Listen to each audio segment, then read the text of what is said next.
Hello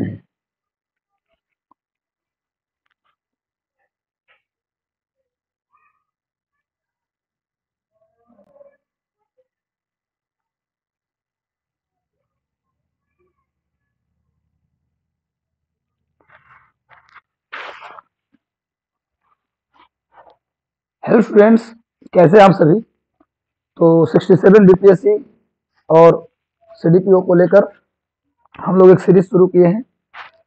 इस series का नाम है सफलता सीरीज। हम लोग सभी को सफल हो जाना है। आज भी थोड़ा सा डिले हुआ, इसके लिए मैं क्षमा प्रार्थी हूँ।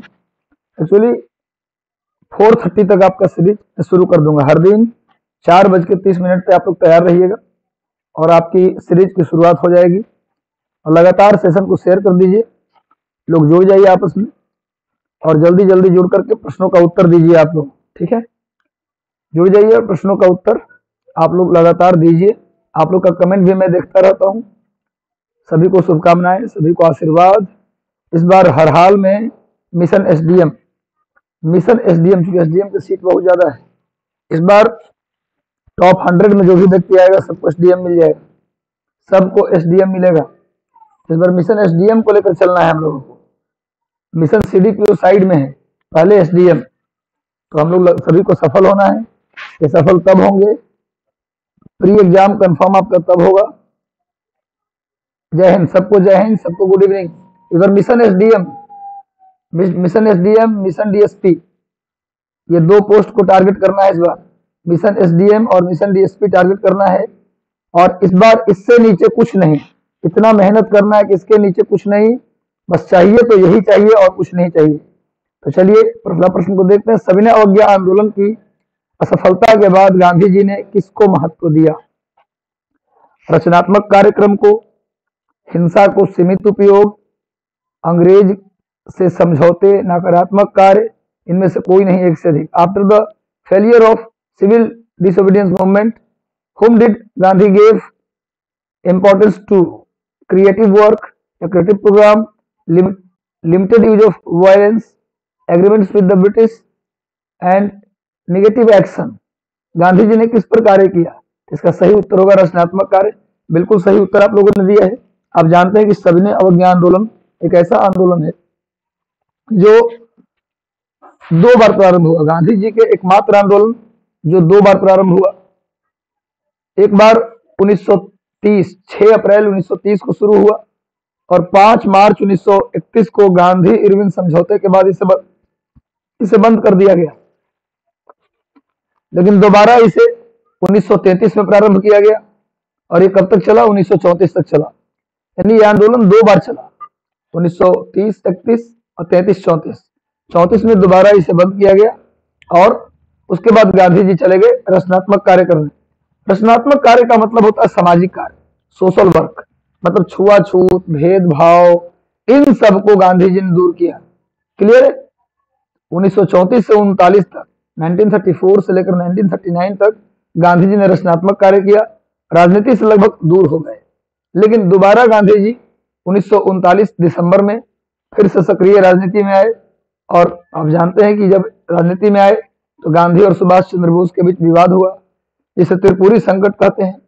इसके अलावा अगर बात करें तो गांधी जी 1940 में, 1940 में, अक्टूबर 1940 में, मंथ भी नोट कर लीजिए, अक्टूबर 1940 में गांधी जी ने व्यक्तिगत सत्याग्रह लॉन्च किया, इंडिविजुअल सत्याग्रह।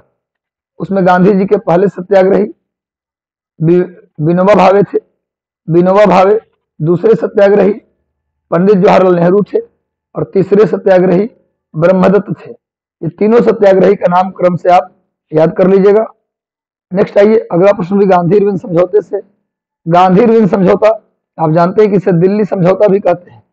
गांधी इरविन समझौता को दिल्ली समझौता के नाम से भी जाना जाता है। इसका मुख्य कारण क्या था? प्रश्न पूछ रहा है गांधी इरविन समझौता, जिसे दिल्ली समझौता, लिख लीजिएगा, इसको दिल्ली समझौता भी कहते हैं। इसका क्या कारण था? पहला है गोलमेज सम्मेलन में भागीदारी को सहज करने के लिए, सविनय अवज्ञा आंदोलन को समाप्त करने के लिए, गांधी जी द्वारा किया गया आमरण अनशन को तोड़ने के लिए, नमक पर टैक्स को समाप्त करने के लिए। देखिए इसका दोनों कारण था।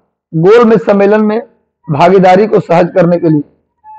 चूंकि कांग्रेस और गांधी जी ने गोलमेज सम्मेलन यानी राउंड टेबल मीटिंग का बहिष्कार किया था, इसीलिए अंग्रेज चाहते थे कि बिना कांग्रेस के, बिना गांधी के बात नहीं बनेगी। इसीलिए गांधी इरविन के बीच, इरविन चाहता था कि समझौता हो जाए, और दूसरा सविनय अवज्ञा आंदोलन को समाप्त करना भी था। इतना बड़ा आंदोलन गांधी जी बार बार आंदोलन करते रहे थे, उससे भी अंग्रेज परेशान थे, इसको ही बंद करवाना था। तो गांधी इरविन के बीच समझौता हुआ दिल्ली में, जिसका नाम पड़ा दिल्ली समझौता। ए और बी दोनों सही है, इसका सही उत्तर हो जाएगा इनमें से एक से अधिक। क्या सही उत्तर होगा? एक से अधिक इसका सही उत्तर होगा, यानी 62, सॉरी दूसरे नंबर का क्या हो जाएगा? सेकंड नंबर का हो जाएगा ई। नेक्स्ट आते हैं अगला प्रश्न। भारत छोड़ो आंदोलन कहां से प्रारंभ हुआ था? From where did the quit India movement started? Sabarmati Ashram से, कोलकाता से, मुंबई से एंड मद्रास से। चलिए उत्तर दीजिए आप लोग, सभी लोग आंसर दीजिए। सेशन को लाइक कर दीजिएगा, सेशन को लाइक कर दीजिएगा, अधिकतम शेयर कर दीजिएगा, जितने भी लोगों तक हो सके आप सेशन को लाइक और शेयर कर दीजिएगा। जितने लोग वीडियो को देख रहे हैं सेशन को लाइक और शेयर जरूर करिएगा। जितने भी आपके चैनल्स हैं, व्हाट्सएप, टेलीग्राम, फेसबुक, सभी जगह शेयर कर दीजिए। अपने अधिकतम मित्रों को जोड़ लीजिए, लिंक अधिकतम जगह लोगों को भेज दीजिए। सब लोग उत्तर दिए, बिल्कुल सी, सबने उत्तर दिया है सी, लगभग सभी का उत्तर सी है। आप लोग जीनियस विद्यार्थी हैं, आप लोग सामान्य विद्यार्थी नहीं है, जीनियस है। आप लोग अगर तैयारी कर लें ठीक से, 8-10 घंटे की मेहनत अगर रूटीन बना के कर लें अभी से लेकर प्री एग्जाम तक, तो किसी की औकात नहीं कि आपकी प्री रोक दे। रियल में आप अच्छे विद्यार्थी हैं, बहुत बेहतरीन जवाब आप लोग देते हैं। बस आप कुछ नहीं करना, एक रूटीन वर्क करिए। रूटीन वर्क का मतलब 8 घंटे की रूटीन बनाइए कम से कम की, और उसमें 1 से 2 घंटा न्यूज़पेपर रीडिंग का जरूर रखिए टाइम। न्यूज़पेपर रीडिंग 1 घंटे का समय जरूर रखिए, और 1 घंटा डेली करंट अफेयर के लिए समय रखिए आप। यानी कम से कम 2 से ढाई घंटे करंट अफेयर न्यूज़पेपर पर ध्यान दीजिए, क्योंकि करंट अफेयर के बच्चे वेट बहुत ज्यादा है, 30, 32, 35 क्वेश्चन तक करंट पूछ लिया जाता है। इसलिए आपसे मेरा रिक्वेस्ट है कि करंट को इग्नोर नहीं करना, डेली रूटीन में रखना है। प्लस जनरल साइंस में बायोलॉजी और केमिस्ट्री को ज्यादा फोकस करना है, और प्लस मॉडर्न हिस्ट्री में पूरा नहीं, धार्मिक सामाजिक सुधार आंदोलन से लेकर आजादी तक, यानी करीब आप मान सकते हैं 1800 से 1800 से लेकर 1947 1950 तक का इतिहास, इसको आप बार बार पढ़ जाए। इतना जो मैं बताया वो तीनों का रूटीन डेली रखिए। तो 2.5 घंटा करंट अफेयर न्यूज़पेपर, 2 घंटे आप रखिए डेली जनरल साइंस के लिए, जिसमें बायोलॉजी और केमिस्ट्री पर ज्यादा फोकस कीजिए। अगर 2 से ढाई घंटे रखिए मॉडर्न हिस्ट्री के, कम से कम 6-7 घंटे इस पर दीजिए, और बाकी 1-2 घंटे मिसलेनियस करंट पर दीजिए। ये सब छोड़ करके जो अभी डिस्कशन में आप जो समय दे रहे हैं, इसको छोड़कर 8 घंटे के समय अगर आप देते हैं रेगुलर, तो मुझे लगता है कि प्री रोकने वाला कोई नहीं है। आपका स्कोर 115 120 के पास जाएगा कम से कम, अगर भगवान ने चाहा तो 125 भी जा सकता है। देखो इसका फायदा क्या है, अगर आपका स्कोर बढ़ जाता है, पीटी में आपको पता चल जाता है कि मेरा 120 आ रहा है, तो कंफर्म हो गया कि आपका पीटी हो रहा है। तो आपको फायदा क्या होगा कि उसी दिन से आप मेंस में लग जाइएगा। यदि आप बाउंड्री लाइन पर रहते हैं तो क्या होता है, बाउंड्री लाइन में क्या होता है कि पता चलता है, कट ऑफ पता करते हैं कितना जाएगा कितना नहीं जाएगा, उधेड़ बुन में रहते हैं, होगा नहीं होगा, रिजल्ट का वेट करते तब तक 2 महीना निकल जाता है। हम कुछ क्यों ना ऐसा कर लेते हैं कि मेरा स्कोर 120 रहे, इतना स्कोर हो जाए कि फिर हम अगले दिन से पीटी देकर के आए, उसके 1 दिन बाद से ही लग जाए मेंस में, तब में ज्यादा फायदा है। मिशन एसडीएम और डीएसपी तभी सफल होगा। तो लगातार आप लोग जो रूटीन बताया उससे पढ़ते रहिए, सेशन से लगातार जुड़े रहिए, और आपको जो कुछ भी चाहिए कमेंट बॉक्स में आप जरूर कमेंट करें, वो सब सीरीज मैं आपके लिए लाया करूंगा। बस आप लोग पढ़िए पढ़िए पढ़िए। 1935 के भारत सरकार अधिनियम की निम्नलिखित में से कौन सी एक विशिष्ट बात है? पूछा है विच one of the following is not a feature of the government of India act 1985। कौन इसमें से गवर्नमेंट ऑफ इंडिया एक्ट 1985 का मेन फीचर नहीं है? नहीं है पूछ रहा है। कभी कभी लोग जल्दीबाजी कर जाते हैं, नहीं है, ऐसे में भी गलती होती है। नहीं है पूछ रहा है, इसलिए ध्यान से प्रश्न को पढ़ के आंसर करना चाहिए। केंद्र में लिख रहा है कि पहला दे रहा है कि केंद्र में राज्य के साथ ही द्वैत शासन। क्या करा कि 1935 के अधिनियम में केंद्र में लगा दिया गया द्वैत शासन, साथ में राज्य में भी लगाया हुआ था, ऐसा नहीं था। कल भी मैंने डिस्कशन में बताया आप लोगों को कि राज्य में, स्टेट में द्वैत शासन, स्टेट में जो ड्यूअल डायरकी है या ड्यूअल गवर्नेंस है वो समाप्त कर दिया गया 1935 में। इसको समाप्त करके हाँ केंद्र में लगा दिया गया। लेकिन राज्य में समाप्त किया गया। पर यहाँ पर क्या बोल रहा है, दोनों में लगा दिया गया, तो बिल्कुल ये गलत है। 1935 में ये शामिल नहीं है। दूसरा, द्विसदनीय विधानमंडल की बात करोगे तो 1919 में ही आ गया था। मैंने कल डिस्कशन, मैं बोलता हूँ इसीलिए कि पुराना डिस्कशन आप जरूर देख लीजिए। मैंने बताया था 1919 के अधिनियम में पहली बार केंद्रीय विधानसभा बनाया गया था। 1919 के अधिनियम में पहली बार केंद्रीय विधानसभा,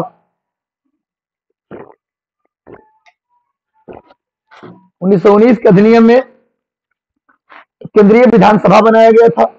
तो केंद्रीय विधान परिषद और केंद्रीय विधानसभा ये दोनों कब आया, 1919 में, यानी 1919 के अधिनियम में ही आ गया था, 1935 में नहीं था। ये दोनों गलत है।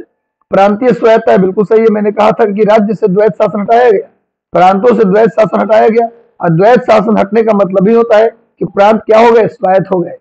एक अखिल भारतीय संघ, ये भी 1935 के अधिनियम में था। तो सी और डी था, लेकिन ए और बी नहीं था, इसलिए आंसर हो जाएगा ई, मोर देन वन, इनमें से एक से अधिक, इनमें से एक से अधिक, ये आंसर हो जाएगा। क्लियर है। अगले प्रश्न में बढ़ते हैं। राजनीतिक स्वतंत्रता राष्ट्र की जीवन शक्ति होती है। राजनीतिक स्वतंत्रता राष्ट्र की जीवन शक्ति होती है। Political freedom is the life and health of the nation. किसने कहा था ये बात? बाल गंगाधर तिलक, अरविंद घोष, बिपिन चंद्र पाल, महात्मा गांधी। बताइए किसने कहा था कि राजनीतिक स्वतंत्रता राष्ट्र का जीवन स्वास्थ्य होता है? किसने कहा था? जल्दी से उत्तर दीजिए सभी लोग, सभी लोग उत्तर दीजिए। जल्दी से लोगों को जोड़ते भी रहिए, जितने भी लोग हैं उनको शेयर कर दीजिए। एक बार अपने अपने हैंडल से शेयर कर दीजिए और लगातार जुड़े रहिए।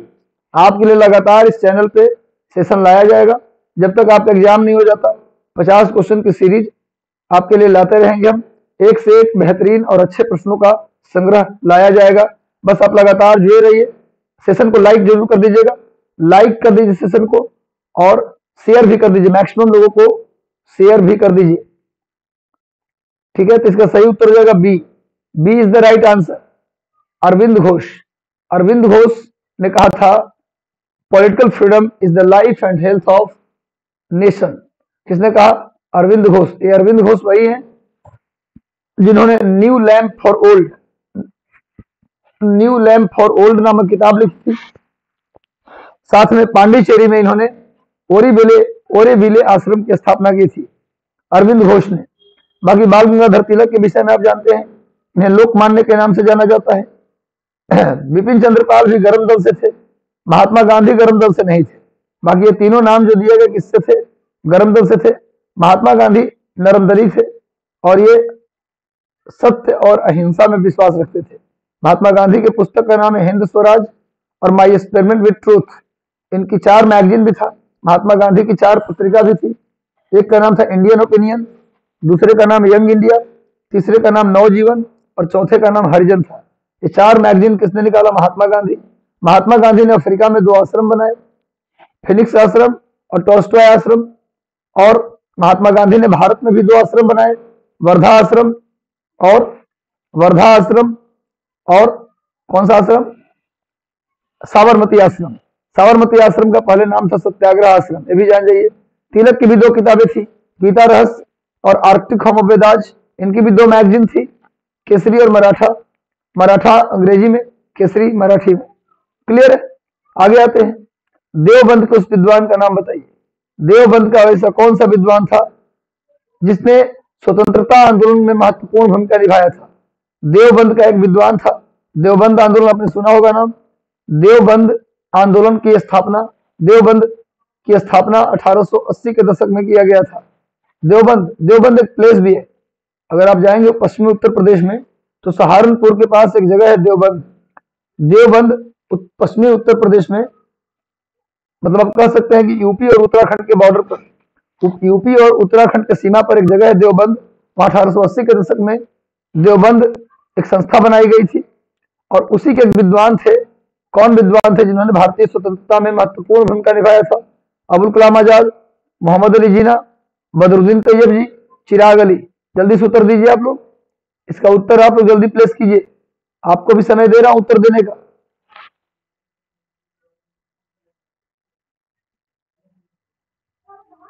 बिल्कुल बिल्कुल Vikas Kumar ji, history, science, Bihar special and current affairs का क्वेश्चन एक साथ, बाकी के एक साथ लीजिए। बिल्कुल बिल्कुल, ऐसा आपका सुझाव बिल्कुल सराहनीय है। मैं इस पर पूरा फोकस करूंगा और हिस्ट्री, साइंस, बिहार स्पेशल, इन सब की अलग अलग भी सीरीज लाने की मैं कोशिश करूंगा। मैं कोशिश करूंगा विकास कुमार जी। 4:30 से होता है, कभी कभी सेशन कभी कभी लेट हो जाता है। तो चलिए शुरुआत करते हैं भाई। तो इसका सही उत्तर क्या है? इसका सही उत्तर लोगों ने दिया है, मैक्सिमम लोगों ने बी दिया है। देखता हूं सही उत्तर क्या है। बिल्कुल इसका सही उत्तर है ए, बी नहीं है, ए इसका सही उत्तर है। अबुल कलाम आजाद। अबुल कलाम आजाद देवबंद के विद्वान थे जिन्होंने भारतीय स्वतंत्रता आंदोलन में महत्वपूर्ण भूमिका निभाई थी। अरे भाई, मोहम्मद अली जिन्ना का उतना बड़ा योगदान स्वतंत्रता आंदोलन में कहा था? मोहम्मद अली जिन्ना स्वतंत्रता आंदोलन में कोई बड़ा योगदान नहीं था। ये आदमी तो शुरू में वकालत करता रहा, बाद में पाकिस्तान के डिमांड को लेकर चला आया और इनका जो मूल मकसद था वो पाकिस्तान की आजादी, भारत से पाकिस्तान को अलग कराना। बाद में सांप्रदायिक हो गए थे, इस्लामिक हो गए थे। पहले शुरुआत में मोहम्मद अली जिन्ना सेकुलर थे, उनको किसी धर्म से कोई मतलब नहीं था, पढ़े लिखे व्यक्ति थे, धर्म में ज्यादा उनका कोई मतलब नहीं था। लेकिन मतलब इतना नहीं था कि गांधी जी ने जब खिलाफत आंदोलन का सहयोग किया था, जब गांधी जी ने खिलाफत आंदोलन का सहयोग किया था तो जिन्ना ने उनको चेताया था, कहा था कि आप खिलाफत आंदोलन को सपोर्ट मत कीजिए, इससे सांप्रदायिकता को बढ़ावा मिलेगा। मतलब आप, चूंकि खिलाफत आंदोलन क्या था, एक धार्मिक आंदोलन था। क्यों था धार्मिक आंदोलन? क्योंकि तुर्की के खलीफा का पद समाप्त किया जा रहा था, तो उसके पद को बचाने के लिए पूरे दुनिया के मुसलमानों ने आंदोलन किया था, क्योंकि तुर्की के खलीफा को पूरे दुनिया के मुसलमान अपना धर्मगुरु मानते थे। इसीलिए खिलाफत आंदोलन पूरी दुनिया में चला, तुर्की के खलीफा को बचाने के लिए। भारत में भी शौकत अली, मोहम्मद अली ने खिलाफत आंदोलन चलाया था, तो गांधी जी ने उसको सपोर्ट किया था। उसका भी वजह था कि गांधी जी चाहते थे मुसलमान हमारे फेवर में आ जाए। ऐसा नहीं था कि कोई मुसलमान प्रेम था गांधी जी को। गांधी जी ने सिर्फ मुसलमानों का विश्वास जीतने के लिए ऐसा किया था, लेकिन मोहम्मद अली जिन्ना ने मना किया, ये धार्मिक आंदोलन है। मुस्लिम थे फिर भी खलीफा को बचाने के लिए आंदोलन था, फिर भी जिन्ना ने चेताया था गांधी को कि इस खिलाफत आंदोलन को सपोर्ट मत कीजिए, ये सेकुलर थे जिन्ना। लेकिन बाद में जो भी इनके दिमाग में आया हो, इन्होंने पाकिस्तान की मांग को लेकर कूद पड़े और लगातार पाकिस्तान की मांग करते रहे, न कि स्वतंत्रता आंदोलन में कोई भूमिका निभाया इन्होंने। इसलिए ये तो ऐसे ही भी नहीं होते। अबुल कलाम आजाद थे देवबंद के विद्वान जिन्होंने स्वतंत्रता आंदोलन में बड़ी भूमिका निभाई, और ये हमेशा चाहते थे कि भारत और पाकिस्तान का बंटवारा न हो। ये चाहते थे कि भारत एक रहे, लेकिन नियति को जो मंजूर था, जो होना है वो हो जाता है। खैर, अबुल कलाम आजाद 1947 के बाद जब देश आजाद हुआ 15 अगस्त को, तो आजादी के बाद एक मंत्रिमंडल का गठन किया गया। उसके पहले शिक्षा मंत्री मौलाना अबुल कलाम आजाद थे। आजाद भारत के पहले एजुकेशन मिनिस्टर कौन थे? अबुल कलाम आजाद। इन्हीं के जन्म दिवस को 11 नवंबर को नेशनल एजुकेशन डे, राष्ट्रीय शिक्षा दिवस, शिक्षक नहीं, शिक्षक दिवस तो मनाया जाता है 5 सितंबर को, राधा कृष्णन के जन्म दिवस पर शिक्षा दिवस, national education day, Abul Kalam Azad के जन्म दिवस पर मनाया जाता है। इनका जन्म 11 नवंबर 1888 को हुआ था। 11 नवंबर 1888 को हुआ था। सबसे कम उम्र में कांग्रेस अध्यक्ष बने 1923 के कांग्रेस के विशेष अधिवेशन दिल्ली में। ये उस समय इनकी आयु बहुत कम थी, उस समय इन्होंने कांग्रेस की अध्यक्षता की। सबसे कम उम्र के कांग्रेस के अध्यक्ष यही थे। सबसे ज्यादा समय तक कांग्रेस के अध्यक्ष भी यही रहे। 1940 में जब रामगढ़ का अधिवेशन हुआ तो उसमें अध्यक्ष बने मौलाना अबुल कलाम आजाद। और 1940 के बाद 1945 तक कांग्रेस का कोई सेशन ही नहीं हुआ, 45 तक कोई सेशन नहीं हुआ, तो 40 से 45 तक यही अध्यक्ष रह गए। तो सबसे ज्यादा समय तक पूछे अध्यक्ष कौन रहे? अबुल कलाम आजाद। फिर 46 में हुआ था इलेक्शन कांग्रेस का, कांग्रेस की बैठक मेरठ में हुआ था 46 में, और अध्यक्ष बने थे जेबी कृपलानी। और कहते हैं कि जेबी कृपलानी जब कांग्रेस अध्यक्ष थे उसी समय देश आजाद हुआ था। यानी भारत की आजादी के समय कांग्रेस अध्यक्ष कौन थे? तो जेबी कृपलानी, याद रखिएगा। चलिए, तो बहुत कुछ हो गया। जिन्ना के बारे में भी जान गए हम लोग। जिन्ना को कायदे आजम, महात्मा गांधी ने मोहम्मद अली जिन्ना को कायदे आजम कहा था, कायदे आजम। बदरुद्दीन तैयब जी कांग्रेस के पहले मुस्लिम अध्यक्ष थे। 1887 में मद्रास अधिवेशन में, 1887 के मद्रास अधिवेशन में कांग्रेस के क्या रहे? ये अध्यक्ष रहे और पहले मुस्लिम अध्यक्ष थे। अगले प्रश्न पर बढ़ते हैं हम लोग। अगला प्रश्न है, हड़प्पा संस्कृति के निम्नलिखित स्थलों में से कौन सा सिंध में अवस्थित था? हड़प्पा संस्कृति के निम्नलिखित स्थलों में से, हड़प्पा जो सिविलाइजेशन है जिसको हम लोग इंडस वैली सिविलाइजेशन भी कहते हैं। इनमें से निम्नलिखित स्थलों में से कौन सा स्थल है जो सिंध में था? सिंध में अवस्थित स्थल कौन सा है? चलिए, ऑप्शन 1 है हड़प्पा, 2 में है मोहनजोदड़ो, 3 में चाहुंजोदड़ो और 4 में है सुरकोटदा। बताइए कौन कौन सा इसमें स्थल है जो स्थित था सिंध में? Which one of the following site of Harappan culture was located in Sindh? Sindh प्रांत में कौन कौन लोकेटेड था? बताइए जल्दी से इसका उत्तर दीजिए। कौन कौन लोकेटेड था सिंध प्रांत में? इनमें से कौन कौन सिंध प्रांत में था? सब लोग उत्तर दीजिए। सेशन को लाइक कर दीजिए, सेशन को लाइक भी कर दीजिए, लाइक कर दीजिए और मैक्सिमम लोगों को शेयर भी कर दीजिए। जितने लोगों को शेयर कर सकते हैं शेयर कर दीजिए, अधिकतम लोगों को शेयर भी कर दीजिए सेशन।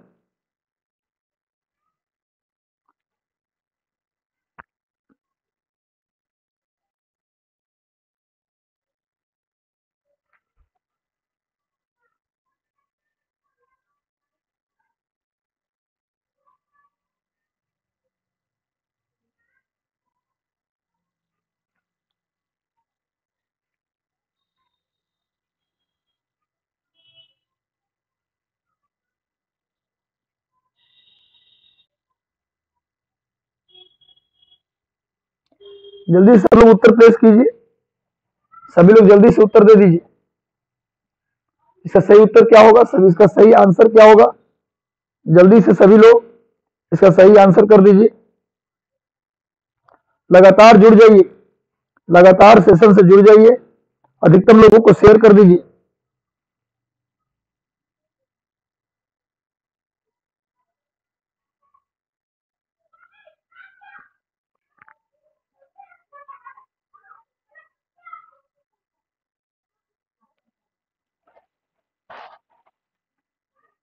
इसका सही उत्तर होगा, इसका सही उत्तर हो जाएगा मोहनजोदड़ो और चाहुंजोदड़ो। मोहनजोदड़ो और चाहुंजोदड़ो ये दोनों सिंध में स्थित था। मोहनजोदड़ो और चाहुंजोदड़ो ये दोनों सिंध में था। हड़प्पा, हड़प्पा था पंजाब प्रांत में, सिंध में नहीं था ये। तो आंसर हो जाएगा 2 और 3। आंसर हो जाएगा बी, 2 और 3। अगले प्रश्न पर बढ़ते हैं। किस काल में अछूत की अवधारणा स्पष्ट हुई थी? किस काल में अछूत की अवधारणा स्पष्ट रूप से सामने आई थी?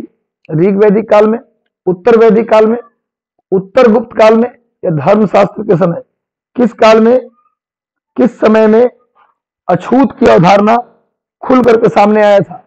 ऋग वैदिक काल में, उत्तर वैदिक काल में, उत्तर गुप्त काल में या धर्मशास्त्रों के युग में? In which period the concept of untouchability clearly emerged? Rigveda period, later Vedic period, post Gupta period, at the time of scriptures? बताइए किसमें आया था पहली बार अछूत की अवधारणा? सब लोग जल्दी से सब लोग उत्तर दीजिए। लगातार जुड़े रहिए, लोगों को जोड़ते रहिए, जोश के साथ, जुनून के साथ आंसर करते रहिए। मिशन एसडीएम, मिशन डीएसपी, इस बार उससे कम कुछ नहीं। लेकिन याद रहे, बिना मरे स्वर्ग नहीं मिलता। स्वर्ग पाने के लिए मरना पड़ता है। सब कुछ, बहुत कुछ छोड़ना पड़ता है, तब सफलता मिलती है। लगातार लगे रहिए और मेरी कामना है कि आप जल्दी से अपने पोजीशन पर जो सपने आपने देखे वो पूरा हो जाए। इसका सही उत्तर होगा धर्मशास्त्र के युग में। धर्मशास्त्रों के युग में पहली बार खुल कर आया अछूत की अवधारणा। देखो ऋग वैदिक काल में तो जात पात थी ही नहीं, एक ही घर में सभी जाति के लोग रहते थे। उत्तर वैदिक काल में पहली बार जात पात आया। उत्तर वैदिक काल में यानी पोस्ट वैदिक एरा में पहली बार जाति पाति आया, लेकिन छुआछूत नहीं था। उत्तर गुप्त काल तक आते आते छुआछूत की बातें होने लगी थी, लेकिन धर्मशास्त्रों के युग में ये खुल करके सामने आ गया था। अनटचेबिलिटी का जो भावना था, जो सेंटिमेंट था, वो धर्मशास्त्र के युग में आया था। इट इज, इसका सही उत्तर क्या होगा? डी आंसर होगा। नेक्स्ट आते हैं, महावीर जैन की मृत्यु निम्नलिखित में से किस नगर में हुई थी? महावीर जैन की मृत्यु निम्नलिखित में से किस नगर में हुई थी? राजगीर, सांची, वैशाली, समस्तीपुर? जल्दी से सोच कर उत्तर दीजिए, या इनमें से कोई नहीं या एक से अधिक? जल्दी से इसको सोच करके उत्तर दीजिए आप लोग।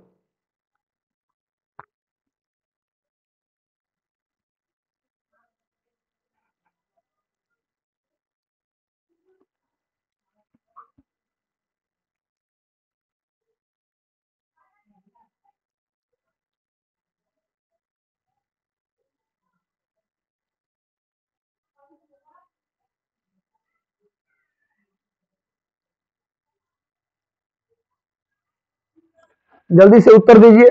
इनका सही उत्तर होगा पावापुरी। महावीर जैन की मृत्यु मृत्यु कहाँ हुआ था? पावापुरी। पावापुरी भी नालंदा जिले में है। इनमें से कोई ऐसा जगह नहीं जहां महावीर का डेथ हुआ था। इसका सही उत्तर हो जाएगा इनमें से कोई नहीं। इनमें से कोई नहीं इस प्रश्न का सही उत्तर होगा, क्योंकि महावीर जैन की मृत्यु, इनका जन्म हुआ था कहां? इनका जन्म हुआ था कुंडग्राम में। इनका जन्म हुआ था कुंडग्राम में, लेकिन मृत्यु कहां हुआ? पावापुरी में। तो पावापुरी चूंकि इसमें है नहीं, इसलिए इस आंसर हो जाएगा इनमें से कोई नहीं। महावीर जैन जैन धर्म के 24वें तीर्थंकर थे और उन्होंने जैन धर्म में 5वां महाव्रत ब्रह्मचर्य को जोड़ा था। जैन धर्म में ब्रह्मचर्य को जोड़ने वाले व्यक्ति महावीर ही थे। महावीर को जीन और आर्हत भी कहा गया है। क्लियर है? नेक्स्ट आइए, निम्नलिखित राज्यों में से कालक्रम के अनुसार व्यवस्थित कीजिए। सही क्रम में व्यवस्थित करना है। सबसे पहले कौन, उसके बाद कौन, उसके बाद कौन, उसके बाद कौन। जल्दी से आप लोग व्यवस्थित कीजिए। Arrange the following states chronology. Nanda dynasty, Sunga dynasty, Mauryan dynasty and Haryanka dynasty. बताइए किस वंश को, कौन सा वंश पहले आया? जल्दी से अरेंज करके उत्तर दीजिए। जल्दी से अरेंज करके उत्तर दीजिए। लगातार लोगों को जोड़ते रहिए, जुड़ते रहिए, लगातार लोगों को जोड़ते रहिए। मैक्सिमम सेशन को शेयर कर दीजिए। मैक्सिमम सेशन को शेयर कर दीजिए अधिकतम स्थानों पर, जो भी आपके चैनल्स हैं, व्हाट्सएप, टेलीग्राम, फेसबुक, हर जगह शेयर कर दीजिए। सेशन को, सेशन अच्छा लग रहा हो, क्वेश्चन अच्छा लग रहा हो तो लाइक जरूर कर दें, लाइक बटन दबा दें। चलिए हम लोग आगे बढ़ते हैं। इसका सही उत्तर होगा क्या? नंद वंश कब आया? पहले देखो, अरेंज करो इसको। नंद वंश, सुंग वंश, मौर्य वंश और हर्यक वंश। तो सबसे पहले कौन आया? सबसे पहले आया हर्यक वंश। 4 नंबर पहले आएगा। तो देख लो इसमें से कौन पहले 4 है, तो इसका मतलब बी आंसर हो सकता है। इसका आंसर बी हो सकता है। तो देखते हैं क्या होगा। हर्यक वंश पहले आया। इसका शासनकाल कब से कब तक था? 544 से लेकर 544 से लेकर कब तक भाई? तो 412 तक। क्लियर है? हर्यक वंश जब हटा तो इसमें से कौन सा वंश आया? हर्यक वंश के बाद आया शिशुनाग वंश। कौन सा वंश आया? शिशुनाग। तो चूंकि शिशुनाग ऑप्शन में तो है नहीं, लेकिन शिशुनाग के बाद आया नंद वंश। तो हर्यक के बाद कौन हो जाएगा? नंद वंश। 368 से लेकर 323 या 321 बीसी तक कौन रहा? नंद वंश। तो सेकंड नंबर पे आएगा नंद वंश। तो 4 के बाद आएगा 1। उसके बाद थर्ड नंबर पे नंदों को किसने मारा? तो चंद्रगुप्त मौर्य ने नंद वंश के अंतिम राजा धनानंद की हत्या कर दी और मौर्य वंश की स्थापना की। तो नंद वंश के बाद आएगा मौर्य वंश। तो 4, 1, 3 और लास्ट में आएगा मौर्य वंश को किसने समाप्त किया? कल बताया था मौर्य वंश के अंतिम राजा पुष्यमित्र शुंग, सॉरी बृहद्रथ। मौर्य वंश के अंतिम राजा बृहद्रथ की हत्या करके शुंग वंश की नींव रखी गई। तो 4, 1, 3, 2 बिल्कुल सही है। B is the right answer. इसका बी सही उत्तर होगा। वैसे बता दें, शुंग वंश पहला ब्राह्मण राजवंश था। भारत पे शासन करने वाला पहला ब्राह्मण राजवंश था शुंग वंश, जिसकी स्थापना पुष्यमित्र शुंग ने किया था। इनके दरबार में पतंजलि एक पुरोहित थे, जिनके माध्यम से 2 अश्वमेध यज्ञ करवाए गए थे। पुष्यमित्र शुंग की जानकारी अयोध्या शिलालेख से मिलता है, नोट कर लीजिएगा। अगले प्रश्न को बढ़ते। प्रसिद्ध यूनानी राजदूत मेगास्थनीज भारत किसके दरबार में आए थे? प्रसिद्ध यूनानी राजदूत मेगास्थनीज किसके दरबार में आए थे? In whose court did the famous Greek ambassador Megasthenes come to India? किसके समय में, किसके शासनकाल में यूनानी राजदूत मेगास्थनीज भारत आया था? मैं बता दूं, मेगास्थनीज सेल्यूकस निकेटर का राजदूत था। आप जानते हैं सिकंदर का सेनापति था। जब सिकंदर भारत पे आक्रमण किया था उस समय उसका सेनापति था सेल्यूकस निकेटर। लेकिन सिकंदर के मरने के बाद यूनान का राजा बनता है सेल्यूकस निकेटर। उस समय सेनापति था सिकंदर के समय, लेकिन सिकंदर के मरने के बाद सेल्यूकस निकेटर बनता है यूनान का राजा। उसी का राजदूत था मेगास्थनीज, जो भारत आया था। किसके दरबार में बताओ? अशोक, हर्षवर्धन, चंद्रगुप्त मौर्य या हेमू? किसके दरबार में आया था मेगास्थनीज? जल्दी से सब लोग उत्तर दीजिए। बहुत अच्छा आंसर कर रहे हैं आप, बहुत बेहतरीन आंसर। लगातार लोगों को जोड़ते रहिए, सेशन शेयर कर दीजिए, लगातार सेशन को शेयर कीजिए जितने भी लोगों तक। हाँ बिल्कुल, सेल्यूकस निकेटर का एम्बेसडर था। किसके दरबार में आया था? आप लोग सभी लोगों का सही उत्तर है, सभी लोगों ने सही उत्तर दिया। C is the right answer. C is the right answer. C, Chandragupta Maurya के दरबार में आया। एक बहुत बेहतरीन बात समझ लीजिए आप। अगर आपसे कभी पूछे कि पाटलिपुत्र के बारे में, यानी पटना या पाटलिपुत्र के बारे में सबसे बेहतरीन और सबसे अच्छी जानकारी किस किताब से मिलता है? तो मेगास्थनीज की किताब इंडिका। मेगास्थनीज ने एक पुस्तक लिखी थी इंडिका। मेगास्थनीज की बुक का नाम था इंडिका। इंडिका, अगर क्वेश्चन आ जाए कि पाटलिपुत्र पटना की जानकारी किससे मिलती है, तो मेगास्थनीज की इंडिका से मिलती है। और चाणक्य के अर्थशास्त्र से भी मिलता है। पाटलिपुत्र की जानकारी मेगास्थनीज के इंडिका और चाणक्य के अर्थशास्त्र से भी मिलता है। लेकिन अगर ऑप्शन में दोनों आ गया तब तो चलो बीपीएससी के अनुसार ई आंसर हो जाएगा, इनमें से एक से अधिक। लेकिन अगर ऑप्शन में 4 ही रहे तब सही उत्तर होगा मेगास्थनीज की इंडिका। मेगास्थनीज की इंडिका इसलिए क्योंकि मेगास्थनीज एक ऐसा व्यक्ति था जो इंडिया में कहीं नहीं गया, पटना आया, सिर्फ पटना में रहा, पटना में घूमा और सीधा वापस यूनान चला गया। स्पेशली अगर पूछा जाए पटना के बारे में स्पेशल जानकारी लेना हो, कॉमन जानकारी नहीं, तो आंसर होगा मेगास्थनीज की इंडिका। विशेष जानकारी पूछे जब भी आंसर होगा मेगास्थनीज की इंडिका से पटना के बारे में जानकारी मिलती है। मेगास्थनीज ने इंडिका में लिखा, मेगास्थनीज ने अपनी पुस्तक इंडिका में उन्होंने लिखा, क्या लिखा? इंडिका में उन्होंने लिखा कि पटना में 7 जाति के लोग रहते थे। क्वेश्चन आया हुआ है, इंडिका के अनुसार पटना में कितनी जाति के लोग रहते थे? 7 caste. 7 caste people lives in Patna during period of Chandragupta Maurya. माने 7 जाति के लोग रहते थे पटना में। इसके अलावा और क्या कहा इसने कि पटना का जो शासन था, पटना का जो शासन था वो 6 डिफरेंट डिपार्टमेंट से चलाया जाता था। Patna was governed bye 6 different department, all departments have 5 members. उसने कहा कि पटना का जो शासन था वो 6 अलग अलग विभागों से चलता था और प्रत्येक में 5-5 मेंबर होते थे, यानी 6 गुना 5 30, इन टोटल 30 लोग मिलकर पटना के प्रशासन को चलाते थे। ये बात किसने कहा? मेगास्थनीज ने कहा अपनी इंडिका में। इसके अलावा मेगास्थनीज ने अपनी पुस्तक इंडिका में चंद्रगुप्त मौर्य के राज प्रसाद की चर्चा की, जो उसका महल था उसकी चर्चा की। कहा कि उसमें 84 स्तंभ थे, 84 स्तंभ थे लकड़ी के, वुडन स्तंभ, वुडन पिलर थे, लकड़ी का पिलर था 84 लकड़ी के पिलर थे। शायद यही वजह है कि बिल्डिंग पूरा का पूरा महल लकड़ी का था, इसीलिए शायद कुम्भरार में था, पटना में कुम्भरार एक जगह है, वहां ये महल था। शायद यही वजह है कि हो सकता है कि वो लकड़ी सड़ गल गया हो, इसलिए कोई अवशेष उसका नहीं मिलता। बड़ा भव्य महल था जिसमें लकड़ी के 84 स्तंभ थे और महल जो था, राजधानी जो था, चारों तरफ लकड़ी के बाउंड्री से घिरा था और बाउंड्री के बाहर एक गहरा गड्ढा हुआ करता था। उस बाउंड्री से निकलने के लिए 64 गेट होते थे। तो कहने का मतलब पूरे पटना की डिटेल जानकारी किसने दिया था? मेगास्थनीज ने अपनी पुस्तक इंडिका में। अशोक चंद्रगुप्त मौर्य का पौत्र था और बिंदुसार का बेटा था। अशोक के समय ही कलिंग युद्ध हुआ था। कलिंग युद्ध 261 बीसी में, 261 बीसी में कलिंग युद्ध अशोक के समय हुआ था। और जब अशोक भारत का राजा था उसी समय चीन का राजा था सी हुआंग टी। उसने चीन की लंबी दीवार बनाया था, चीन की महान दीवार, ग्रेट वॉल ऑफ चाइना किसने बनवाया था? सी हुआंग टी। उस समय भारत का राजा कौन था? अशोक था। हर्षवर्धन की बात करें तो पुष्यभूति वंश का राजा था। हेमू की बात करें तो इसका पूरा नाम था हेमचंद, इसका पूरा नाम था हेमचंद। एक्चुअली में अफगानियों के यहाँ हेमचंद्र बाजार नियंत्रक के रूप में ज्वाइन किया था, मार्केटिंग इंस्पेक्टर के रूप में इसे ज्वाइन करवाया गया था अफगानी शासन में।